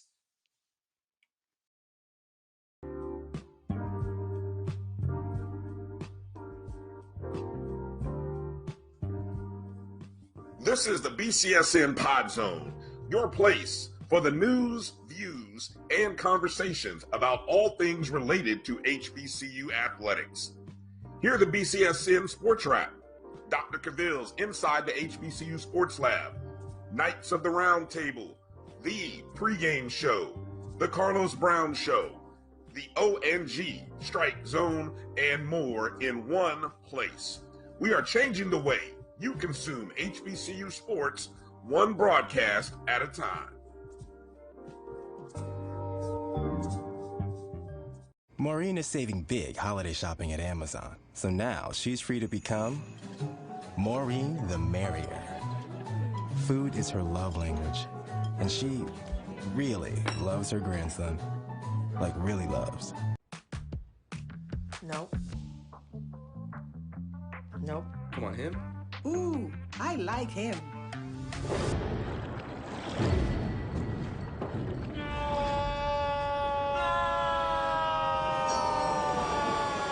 Quick, the quicker picker-upper. Bounty picks up messes quicker, and each sheet is 2 times more absorbent, so you can use less. He's an 8. He's a 9. Bounty, the quicker picker-upper.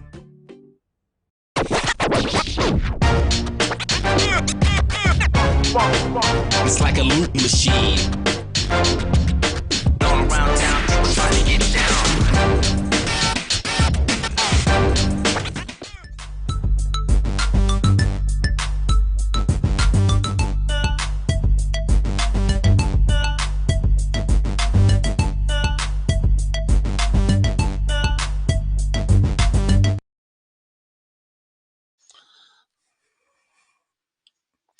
right, welcome back to the BCSN Sports Wrap. Bryan and AD here.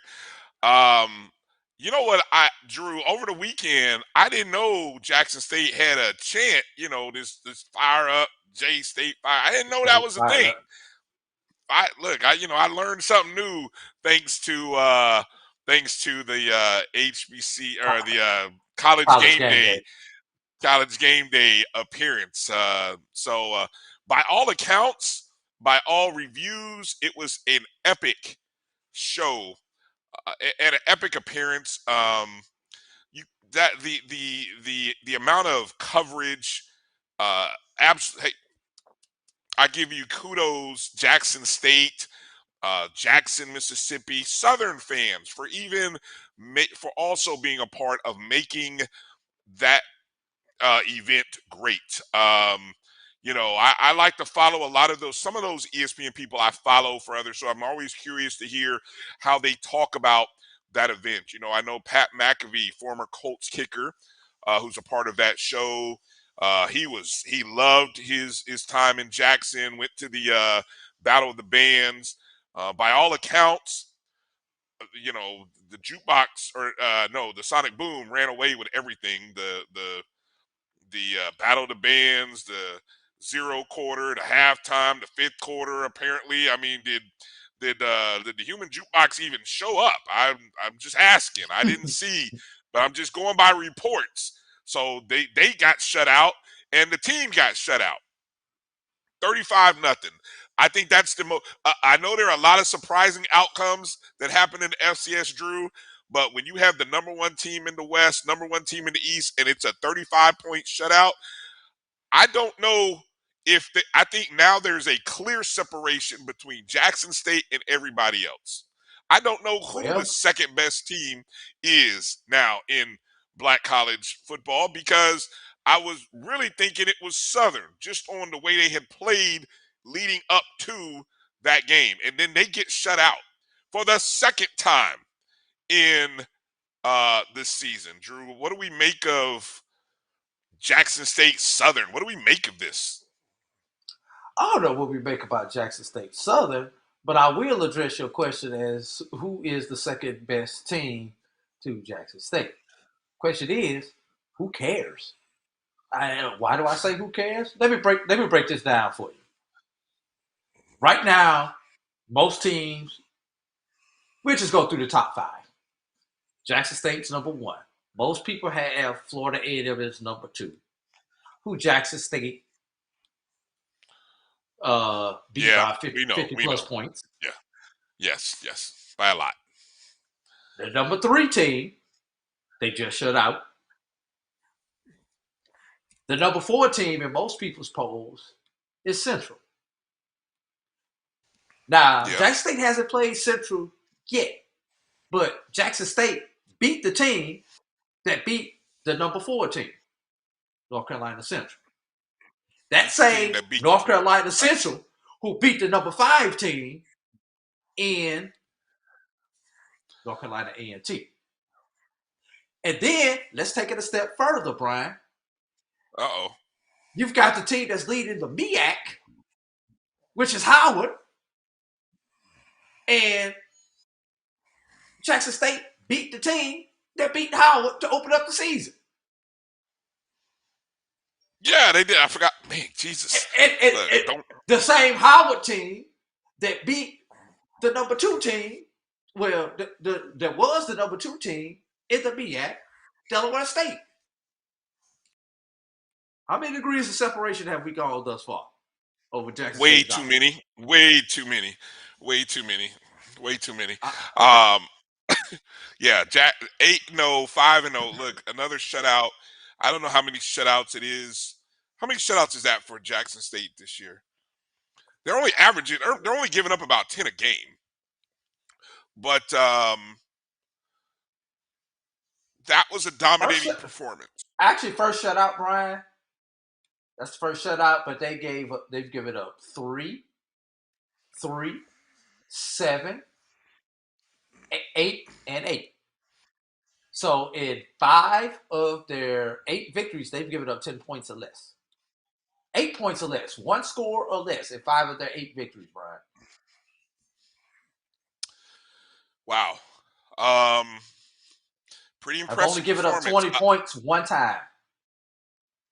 So look, as we were saying, we felt like, okay, if Florida A&M is the best of the rest, which clearly there's Jackson State and then there's everybody else, but still that let's see, FAMU has now won 6 in a row. I think they've still got a tough road ahead of them. Southern comes to Bragg Memorial Stadium this upcoming Saturday.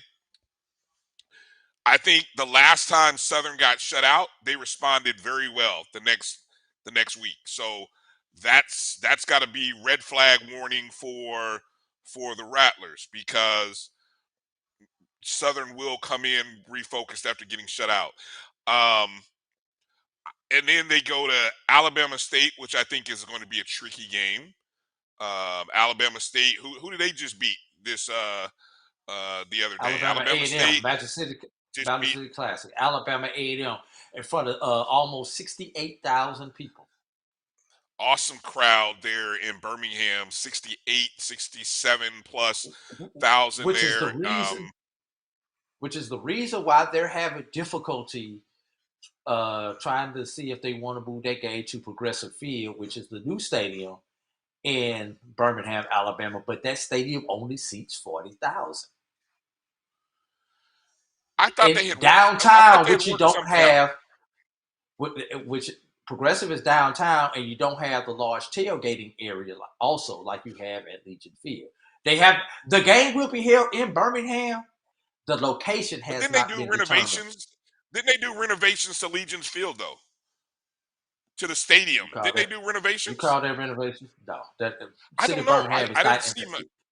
City of Birmingham is not investing that kind of money into Legion Field. The stuff that they did were more of necessary renovations, stuff that you had to do in order to just maintain the upkeep of the stadium outside of, I wouldn't move it. Basic painting. I wouldn't move it. I wouldn't move it. But for people in Birmingham, it's tough to have that big stadium sitting there in that neighborhood for just one game. So they're trying to find more events to host at Legion Field with the onslaught of Progressive Field. Yes. That's what you do. And you got to find more. If the USFL doesn't go back to the city of Birmingham as far as the format that it was last year, that takes even few more events away from Birmingham. Because they played those games there, correct? Some. They played some satellite games there. The majority of the games were played at Progressive, but there were some weekends where they played at both. Okay. We'll get into the politics of the Magic City Classic another day. Congratulations to Alabama State on that win. Southern, we're still trying to look. Here's the team I'm watching out for, Drew. And I know, obviously they just played a non-conference game, but I think Texas Southern now is the team that I think you got to pay attention to. If I just go look at the standings today, they are, I believe, they're tied for second, but really they have a win over Southern. So really they are one game behind Prairie View, even though they are a game behind Southern in the overall record. But in terms of conference play, Texas Southern and Southern are both 3-2. Prairie View lost to Texas Southern. Now, let's project forward in terms of schedules, Drew. Prairie View, I believe, still has Alcorn on the schedule. Alcorn is 2 games out, and even though they've lost 3 in a row, I don't know if they're dead in the water yet. They may have one last breath in them. Alcorn does, but for Alcorn, that would mean they'd have to somehow find a way to beat Jackson State. That's a tall task, right? But what do we have? What are you looking at the schedule matrix? What is Prairie View's final remaining conference games looking like? They have Alcorn on Friday night, this upcoming Friday, in the Friday night special. Huge game. Yes. Friday Night Live. That's a huge game. Here's the scary thing: if Alcorn beats Prairie View, it's all downhill as far as Prairie View is concerned, because their remaining games are UAPB and Valley. But we have seen we have seen Prairie View do crazier things. The thing about the UAPB and Valley, both of those games are on the road. Okay, I'm not gonna say it. Nothing is impossible, but that would be a shock if they were to somehow fumble that bag. So if Alcorn pulls off the upset, then it puts Texas Southern in play. What is Texas Southern's remaining schedule looking like? They've got Jackson State this Saturday. Oh. And then they have Grambling and Alabama A&M to finish out the season. Grambling at home. Jackson State did Grambling at home, Alabama A&M on the road. That's not easy. I mean, now that Grambling's they're getting taste of victories. Prairie View has the easiest schedule. Prairie View has the easiest schedule. No doubt. They're one game up. They've got it. I mean, look, as easy can be, because realistically, Drew, they could still lose and still win, because they don't have to play Jackson State like Alcorn and Texas Southern does. So I'm not going to say it's Prairie View's to lose, but they control their own destiny to a large degree, right? But not only with their schedule, but they have a one-game lead on everyone. Yeah. All right. Can we jump over to our favorite conference to talk about when things just never go as you might have predicted them to go? And one other thing, I believe they have the head-to-head. Prairie View will have the head-to-head against everyone on the west side. Really? Okay. Yeah. Yes. Okay. Well, there it is. All right. The MEAC. Wow. So going into here's what we Can I just go ahead and get this out the way? Can I just get this out the way, Brian? Say it. Go ahead. Say it. In my wildest thoughts, when I think that entering the month of November, the Howard Bison would be in first place in the Mid-Eastern Athletic Conference. I'm going to take that one step further, Brian. Okay. There's always been this thing of, will someone open the season in Atlanta and close the season in Atlanta? Well, in 2023, Jackson State and South Carolina State played in the MEAC SWAC Challenge. So that was the first realistic possibility that most people were looking at for this to happen. But oh no, here come those Bison in first place going into the month of November, who may beat everybody to it and be the first team to start and finish the season in Atlanta. Let's start the season in the MEAC SWAC Challenge and finish the season in the Celebration Bowl. Would I put money on that right now today, Brian? October 30th, 2022? No. But this is the MEAC we're talking about.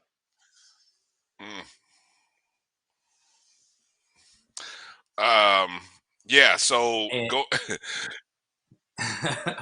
Go ahead. This Saturday's game against Central is essentially for control of the MEAC. Okay, well, hold on. Let me go back a second, because I want to set this up properly. Going into Saturday's games, you had obviously South Carolina State sitting in first place after their win over Central, right? And the talk, everybody's focused on South Carolina State. You know, they're gonna do it again. They just knocked off Central, who was kind of everybody's favorite, the darling. We were all kind of figuring out, well, how can Central possibly get back? Okay, so that's where we were. Then 41-14 happened. Morgan State somehow dropped a 40 burger. You know what? If you go back and look, Drew, there was a lot of NCAA games that somebody scored 41 points. 41 was a magic number for a lot of teams in college football on Saturday. Just a random stat thing that I noticed. The defense for Morgan State, 3 touchdowns. And then they scored the final 24 points. I mean, when you just like what we saw happen to Virginia Union, when the defense is scoring multiple touchdowns, I mean, good luck. I mean, anything can happen. Morgan State snapped a 3-game losing streak. That was the first time they'd beaten South Carolina State since November 15th, 2014. Most points scored by the Bears against South Carolina State in the series history. Also, first conference win for head coach Damon Wilson. All right. So, all of a sudden, we're like, oh, my gosh, South Carolina State, what's going on? And you would think, hey, for North Carolina Central, that's a good thing. Hey, Drew, what was that score? At what point in the ball game were you looking at the game between Central and Delaware State thinking, uh-oh, is that Delaware State that's actually beating North Carolina Central? I actually did not see the game live. I went back and saw a little bit of the replay, and the fact that Central's defense had to win this game for them after the offense basically went kaput. And then there was a pass interference in the end zone against Delaware State with approximately 17 seconds to go in the game. And looks like I lost Bryan here for a second. But there was with 17 seconds to go in the game. So with that play, Delaware State was given another breath of life and was given basically 3 downs with the time that they had remaining, and they were able to score. And it looks like we've lost our connection with Bryan. So what we're going to do, we're going to take a break, and we're going to come back after this break, and then we're going to go and break down a little bit more of the MEAC and get into the poll rankings. You're listening to Watching to the BCSN Sports Wrap. It's ZD and Bryan. We'll be right back. It's a pretty tight spot. Watch this. Of course you're beautiful.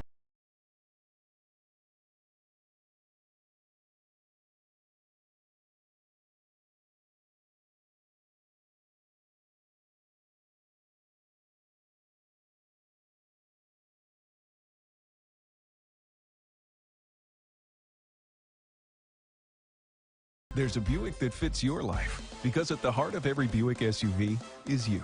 You see, Head & Shoulders has scalp shield technology, protects against flakes even between washes. It's never not working. Kind of like us. Number 15?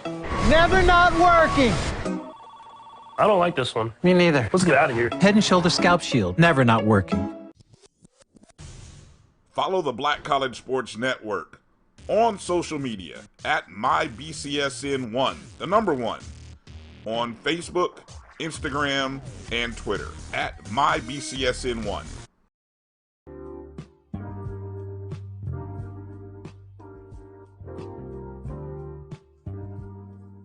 This is the BCSN Pod Zone, your place for the news, views, and conversations about all things related to HBCU athletics. Here are the BCSN SportsWrap, Dr. Cavill's Inside the HBCU Sports Lab, Knights of the Round Table, the pregame show, the Carlos Brown Show, the ONG Strike Zone, and more in one place. We are changing the way you consume HBCU sports, one broadcast at a time. Maureen is saving big holiday.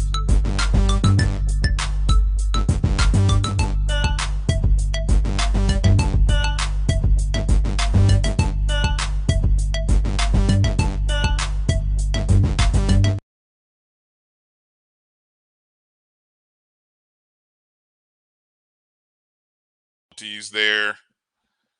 I You guess hear we got me? our We technical got glitches good worked out. quality. Yeah. Yeah, we almost made it through the whole show with no issues. So okay, so you were finishing up. I think when I got sniped, you finished up talking about the Central defense. the central defense and that win for them. Okay, so who's in first place? That's the big thing, right? Who's in first place? None other than the Howard Bison. Thanks to a 49-21 win over Norfolk State, they are 3-5 overall, 2-0 in the conference. It's their second game in a row while snapping a 13-game road skid dating back to 2019. First win in Norfolk since 2016. You notice there's a lot of that going on this season, Drew? Well, we only got 6 teams in the conference, and you've got Norfolk State in the conference. Well, I just feel like in general. I mean, I think we've talked about between every conference. Delaware State snapped the streak last week. Yeah, I know there was a couple teams in the CIAA who dropped who snapped some streaks. See, I mean, it's like this year is a lot of that going on. I think I don't know, just me, but anyway. So it's NIL. Blame it on NIL. Right, yeah, that's what everybody else seems to do. If it can't fix it, blame NIL for it. All right, take a look at the schedules going forward, Drew, for this upcoming week. So Howard is sitting at 2-0 in first place, and then I believe you have 3 to 4 teams that are at least 1-1. Yes. Sitting right behind them. Okay, so now you got, which I guess you would have never thought this would be a battle for first place, but now you have Howard traveling to North Carolina Central. Interesting ball game, to say the least, for North Carolina Central's homecoming. Wow. Delaware State and South Carolina State. Somebody will lose and have 2 losses that might eliminate them. Norfolk State and A&T are playing. That's pretty much a non-conference game for North Carolina A&T after a big win over Campbell. They get a break. No, let's not forget A&T. There's only how many teams in the Big South this year? Like 6 in the Big South. 6. Yes, they're also so they're running a similar 5-game conference schedule like the MEAC, and they're about 3 or 4 different FCS conferences that only have 6 teams in them now. I believe the OVC is another one that only has 6 teams. Just going off the top of my head. Now, there's one other one out there. Yeah. Well, I'm not gonna try to make any bold predictions, Drew, about who's gonna do what in this conference, because I think every week we may have a new team at number 1.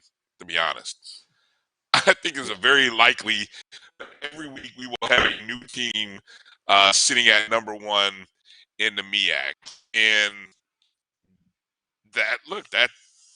that's interesting. Okay, let's do this instead of it being MEAC-ish. Let's save the MEAC for the last week of the conference season, Drew, when we have 3 to 4 teams, same number of losses. How about that? What the question is, would that be 1 loss or 2 losses, Bryan? I'm going to say at least 2. It's going to have to be 2. It's going to have 3 and 2. 3 and 2. Everybody will be 3 and 2. Yes. Let's do that. Let's save MEAC-ish for everybody. 4 teams being, is that impossible mathematically? I don't know. 4 teams being 3 and 2. We'll have to look and see, is that mathematically possible to happen. Yeah, that'll be something worth paying attention to going forward. All right, Drew, let's fast forward the conversation into our top 5 ranking, because we said we didn't want to be here, and so we're already reaching our overtime. We're We one gotta over. put more quarters. Yeah, so let's go into the top 5. Lots of controversy last week. I mean, the controversial top 5, man. I tell you, people were buzzing, trying to figure out how in the heck did so and so get. Man, where did you send me this link to? Where is it at? You sent it to my email? Yes. Yeah. All right, let me see which I've email. got it. Let me make sure you send it to the right email. Yeah. I'll To the open Black it College up here, email. make sure I got the right email. Black All College right, email. okay. Got it. Okay, so And we did have our market correction this week. Well, that'll make people happy. That'll make people happy. All right, let's start with the non-D1. Now, let me ask this before, just in general, as it relates to the HBCU Pro Sports Media, going into the week, Virginia Union had 19 of the 20 first place votes. Do you, yes or no, just yes or no question, Drew, do you think Benedict will be the undisputed #1 team in what we call at level the mid-major level in black football? Brian, we said we weren't gonna waste time today, so you wasted your time asking me that question. Okay, all right. I can't help it. I can't help it. That's just how I am. We will have You can't give me a undisputed quick yes or no, #1 though? in both. We will have an undisputed #1 in both on both levels. All right, thank you. That's all I wanted. All right, here we go. Non-D1. All right, you got graphics, or you just want me to start with the teams? I've got graphics. All right, so I can't see them, but I'm just going to read. Starting right here with In the Hunt teams through October 29th. This is our week number 6 poll. In the Hunt, Fort Valley State outside of the top 5. Their record is 7-2, 4-2 overall.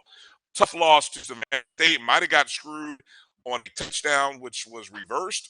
But nonetheless, they're outside. Virginia State also the outside looking in.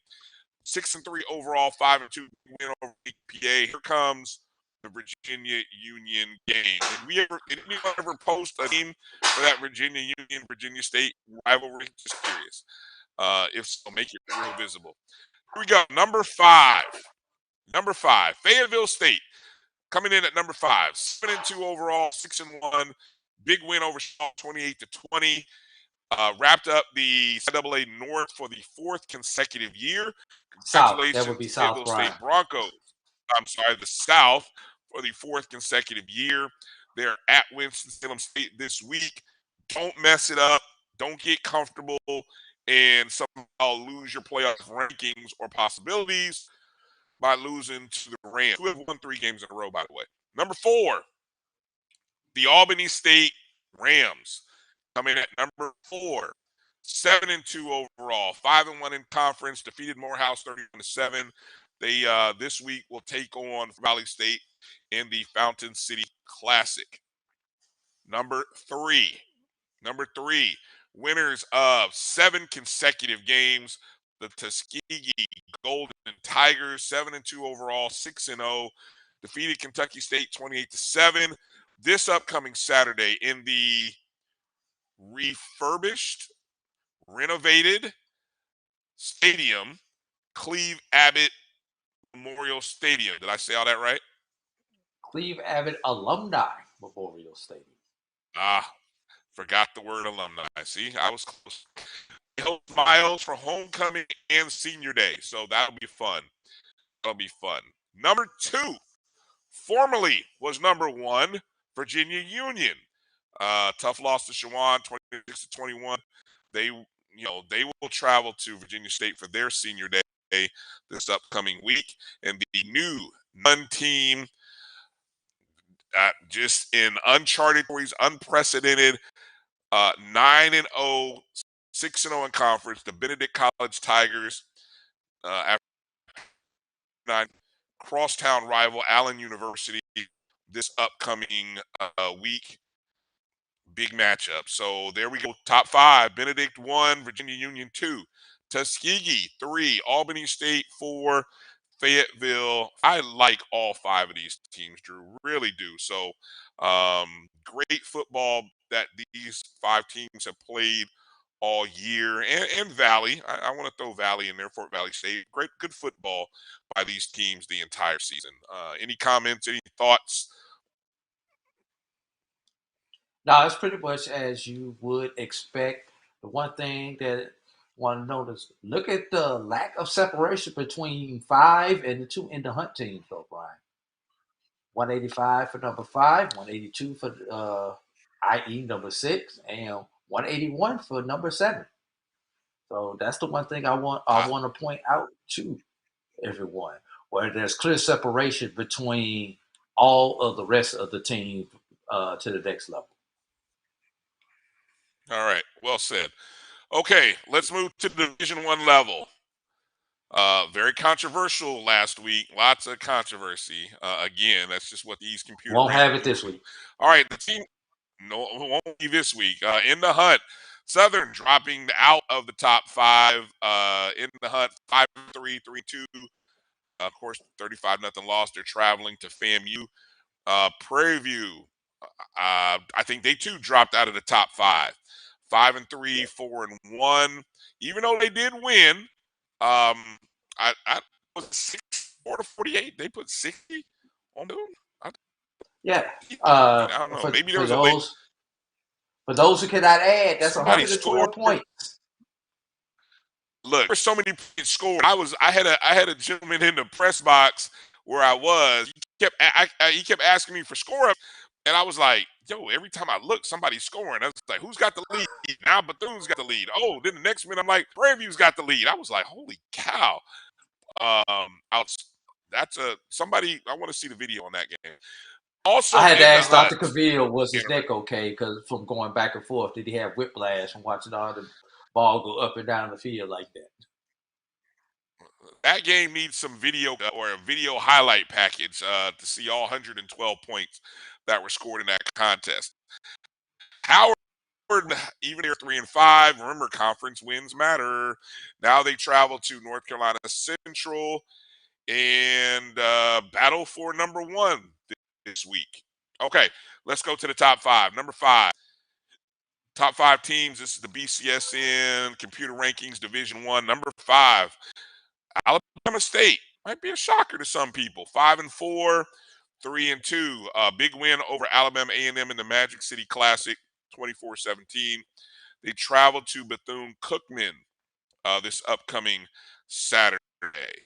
Number 4 is 4 North Carolina A&T State. 5-3, 2-0. They actually defeated Campbell. Not Robert Morris. They defeated Campbell 45-38. This week, they're hosting Norfolk State. So, win by the Aggies. Number 3.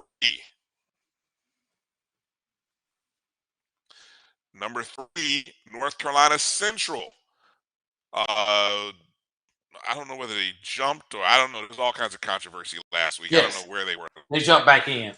They were outside last week. They jumped back. Okay. Yeah. See what I mean? Last week they were out. Now they're back 3 spot. 2-1 in conference, 6-2. With thanks to that 28-21 win over Delaware State. Now they host Howard, homecoming, and a chance to get back in the first place in the MEAC. Number 2. None other than the FAMU, Florida A&M Rattlers. I believe you is 5-2. I think the numbers may be off there. I think they're maybe 6-2. Yes, FAMU's actually 6-2, 4-1, or 6-2, 4-1 in the conference. They've won 6 games in a row since they lost to Jackson State back 27 to win over UAPB. They host Southern. Big win for FAMU could really start to generate more buzz about Florida in postseason play. They've got it. It's not an easy road, and they've won 14 games in a row. Brag. They've got Southern coming. Dangerous dangerous cat after a shutout loss. So I'm, just be ready for that one, FAMU. And then, of course, number one, without a doubt, undisputed, the top team in all of black college football, Jackson State, first shutout of the season over Southern. And then they traveled to Houston to take on Texas Southern. That'll be interesting. Texas Southern currently hanging around at second place in the West. A win by Texas Southern, man, I tell you what, that might somehow catapult that team into a position to actually win a division this year. So it'll be interesting to see. So recapping the top five again: 1-5, Jackson State, Florida A&M, North Carolina A&T State, and Alabama State. Market correction. Disregard those records. Disregard those records for the records. Alabama State and Florida A&M. They were not updated, but yeah, the teams are correct. Everybody and look away at the records. And the points are correct. The points are what matter. The points are what is correct. All right. Any thoughts there, Drew, as you look at the top five? Some may wonder why Alabama State over Southern. And the 35-0 loss had nothing to do with it. But, Southern has had a couple of weaker opponents on their schedule. So that strength of schedule really has helped vault Alabama State up over Southern. Southern did play Florida Memorial earlier this year, and they played Virginia Lynchburg a couple of weeks ago for homecoming. So that was probably the primary difference between those two, even though they have the same identical conference record. Okay. I think my audio or video, something is going crazy here for me. Let's quickly turn to, as we get ready to wrap up the show, games we are looking forward to this upcoming weekend. I know we've kind of spotlighted a lot of them here in this hour, but what's your game of the week on both levels? Let's see if we can narrow it down to one. Game of the week on both levels. Oh my God, I only get one? Well, if I only get one on the if I only get one on the under Division 1 level, I have got to go with Albany State Fort Valley. I mean, it's an elimination game for the playoffs. So that's going to be my non-Division 1 game. And on the Division 1 game, I've got to go to the MEAC. I mean, Howard Central. It's for control of the MEAC. It's going to tell us whether Howard is relevant. No better way to put it. If I have to narrow it down to two games, those are the two games that I want to narrow it down to. Okay. I'm surprised you didn't say. Okay, so let me just quickly. How quickly can I do this? I just want to quickly take a peek at Elizabeth City State against Shawan. Because I'm going to say my game of the week is Virginia State, Virginia Union in the Panther Trojan Classic, which we don't know if it has. So you only gave me one. You only gave me one, so I had to pick one. Okay, that's the one. That's the one I'm going with. But I did want to I'm just curious to see what, if any, type of series history there is between these two, and maybe our good friend Chris Ferguson can tell us. So I have to kind of check in with him to kind of see what kind of series history there is. But I think the ramifications of, look, Virginia Union has handled every tough test on the road. The home stumble, it's surprising without a doubt. So that's what makes this game so big to me. Because if Union wants to stay in the hunt for a playoff, they have to win this game. And there's no tougher task than having to deal with the rival win. Okay? Then for a lot of the alumni, they're going to be thinking back to the broken water bucket play. A game that went into overtime, and the alumni are going to be talking about. So that's all staring them right there in the face. Okay, my Division 1 game of the week. Had a couple choices here, Drew. I'm gonna actually go to the Friday night game. Uh, show Houston. If you're gonna be Houston's a great place to be this weekend to watch some black college football, because not only versus Prairie View, but then you get a chance, hopefully, to see Texas Southern and Jackson State in PNC Stadium, right? So if I was in the area, if I were a Houstonian or within an hour of Houston, I'd probably get a hotel and spend the weekend and go check out some games. But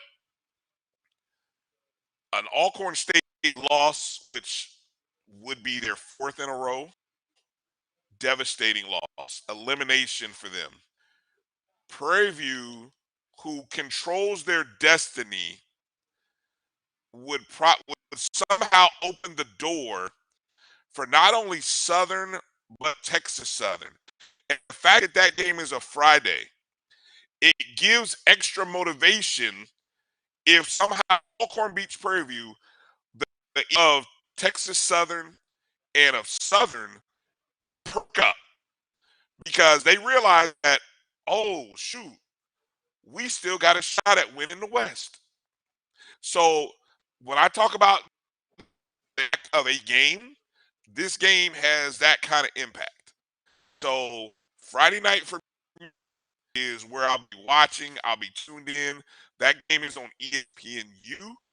It's a 7 Eastern, 6:30 Central kickoff. What other TV games? We ever have a Thursday night game. ESPNU has a Thursday night game. Alabama A&M, Mississippi State. That's 7:30. Let me see who else that we meant is on national TV. Not sure if PRC Communications or who that is that's broadcasting the Virginia State Virginia Union game. That's a Howard. local cable company up there, right? Okay, right now, no. The Central Howard game, maybe up here on ESPNU, maybe, or ESPN Plus rather. Jackson State, Texas Southern is a 7 p.m. Eastern, 6 Central. That'll be on ESPN Plus. Southern at FAMU be on ESPNU at 6 Eastern, 5 Central. So that's a game worth watching as well. Any final thoughts, anything you want to mention before we break like the wind, Drew? Last year, Elizabeth City defeated Shawan 32-28. Whoa. But Elizabeth City is 4-9 against Shawan in the last 13 matchups. Okay. But so it won't be such an easy game for Shawan, is what you're saying. Here's the thing, Brian.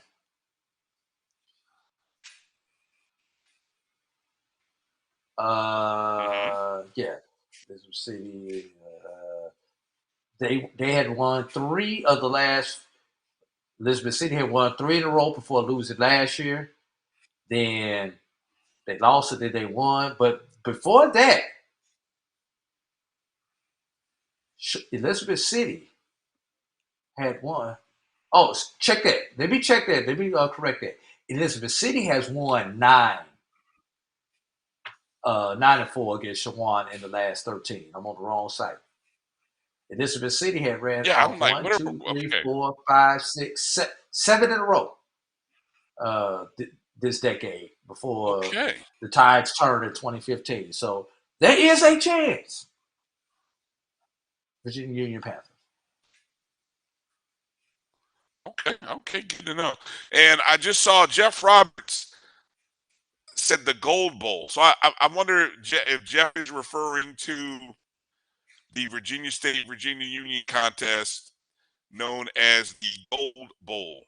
I'm hoping that's what he's referring to. Yeah, maybe. Who knows?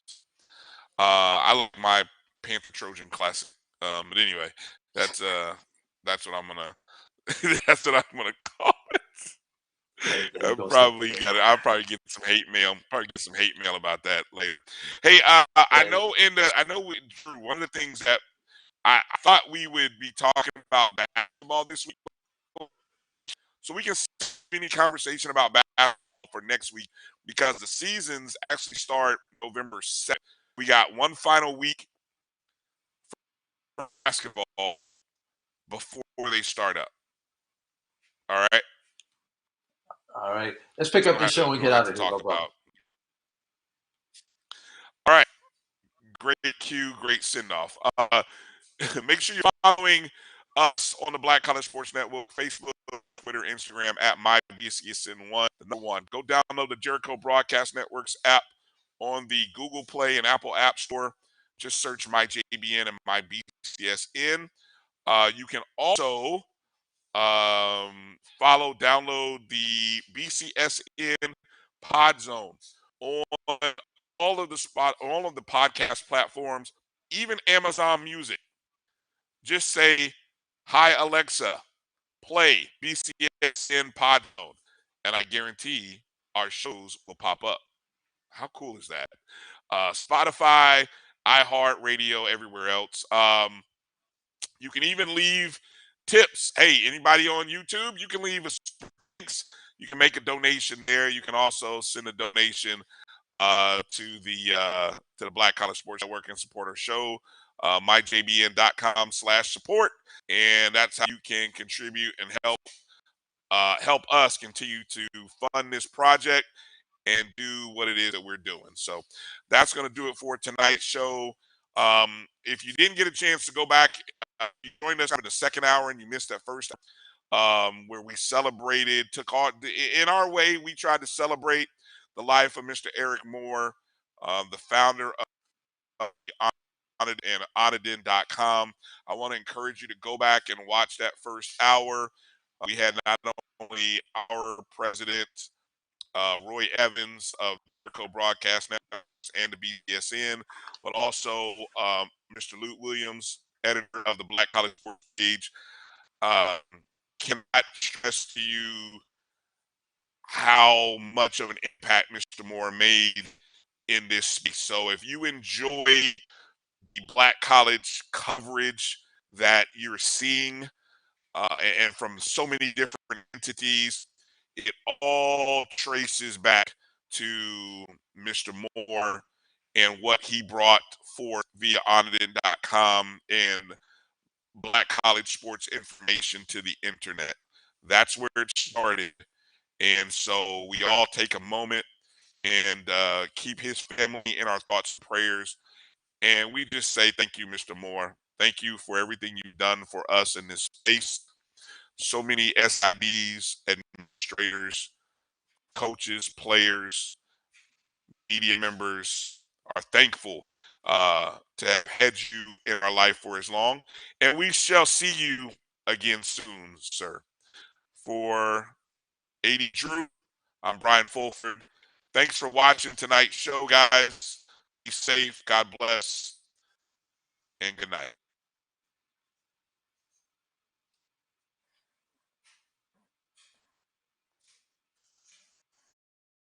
But earmuff, you stay on hard.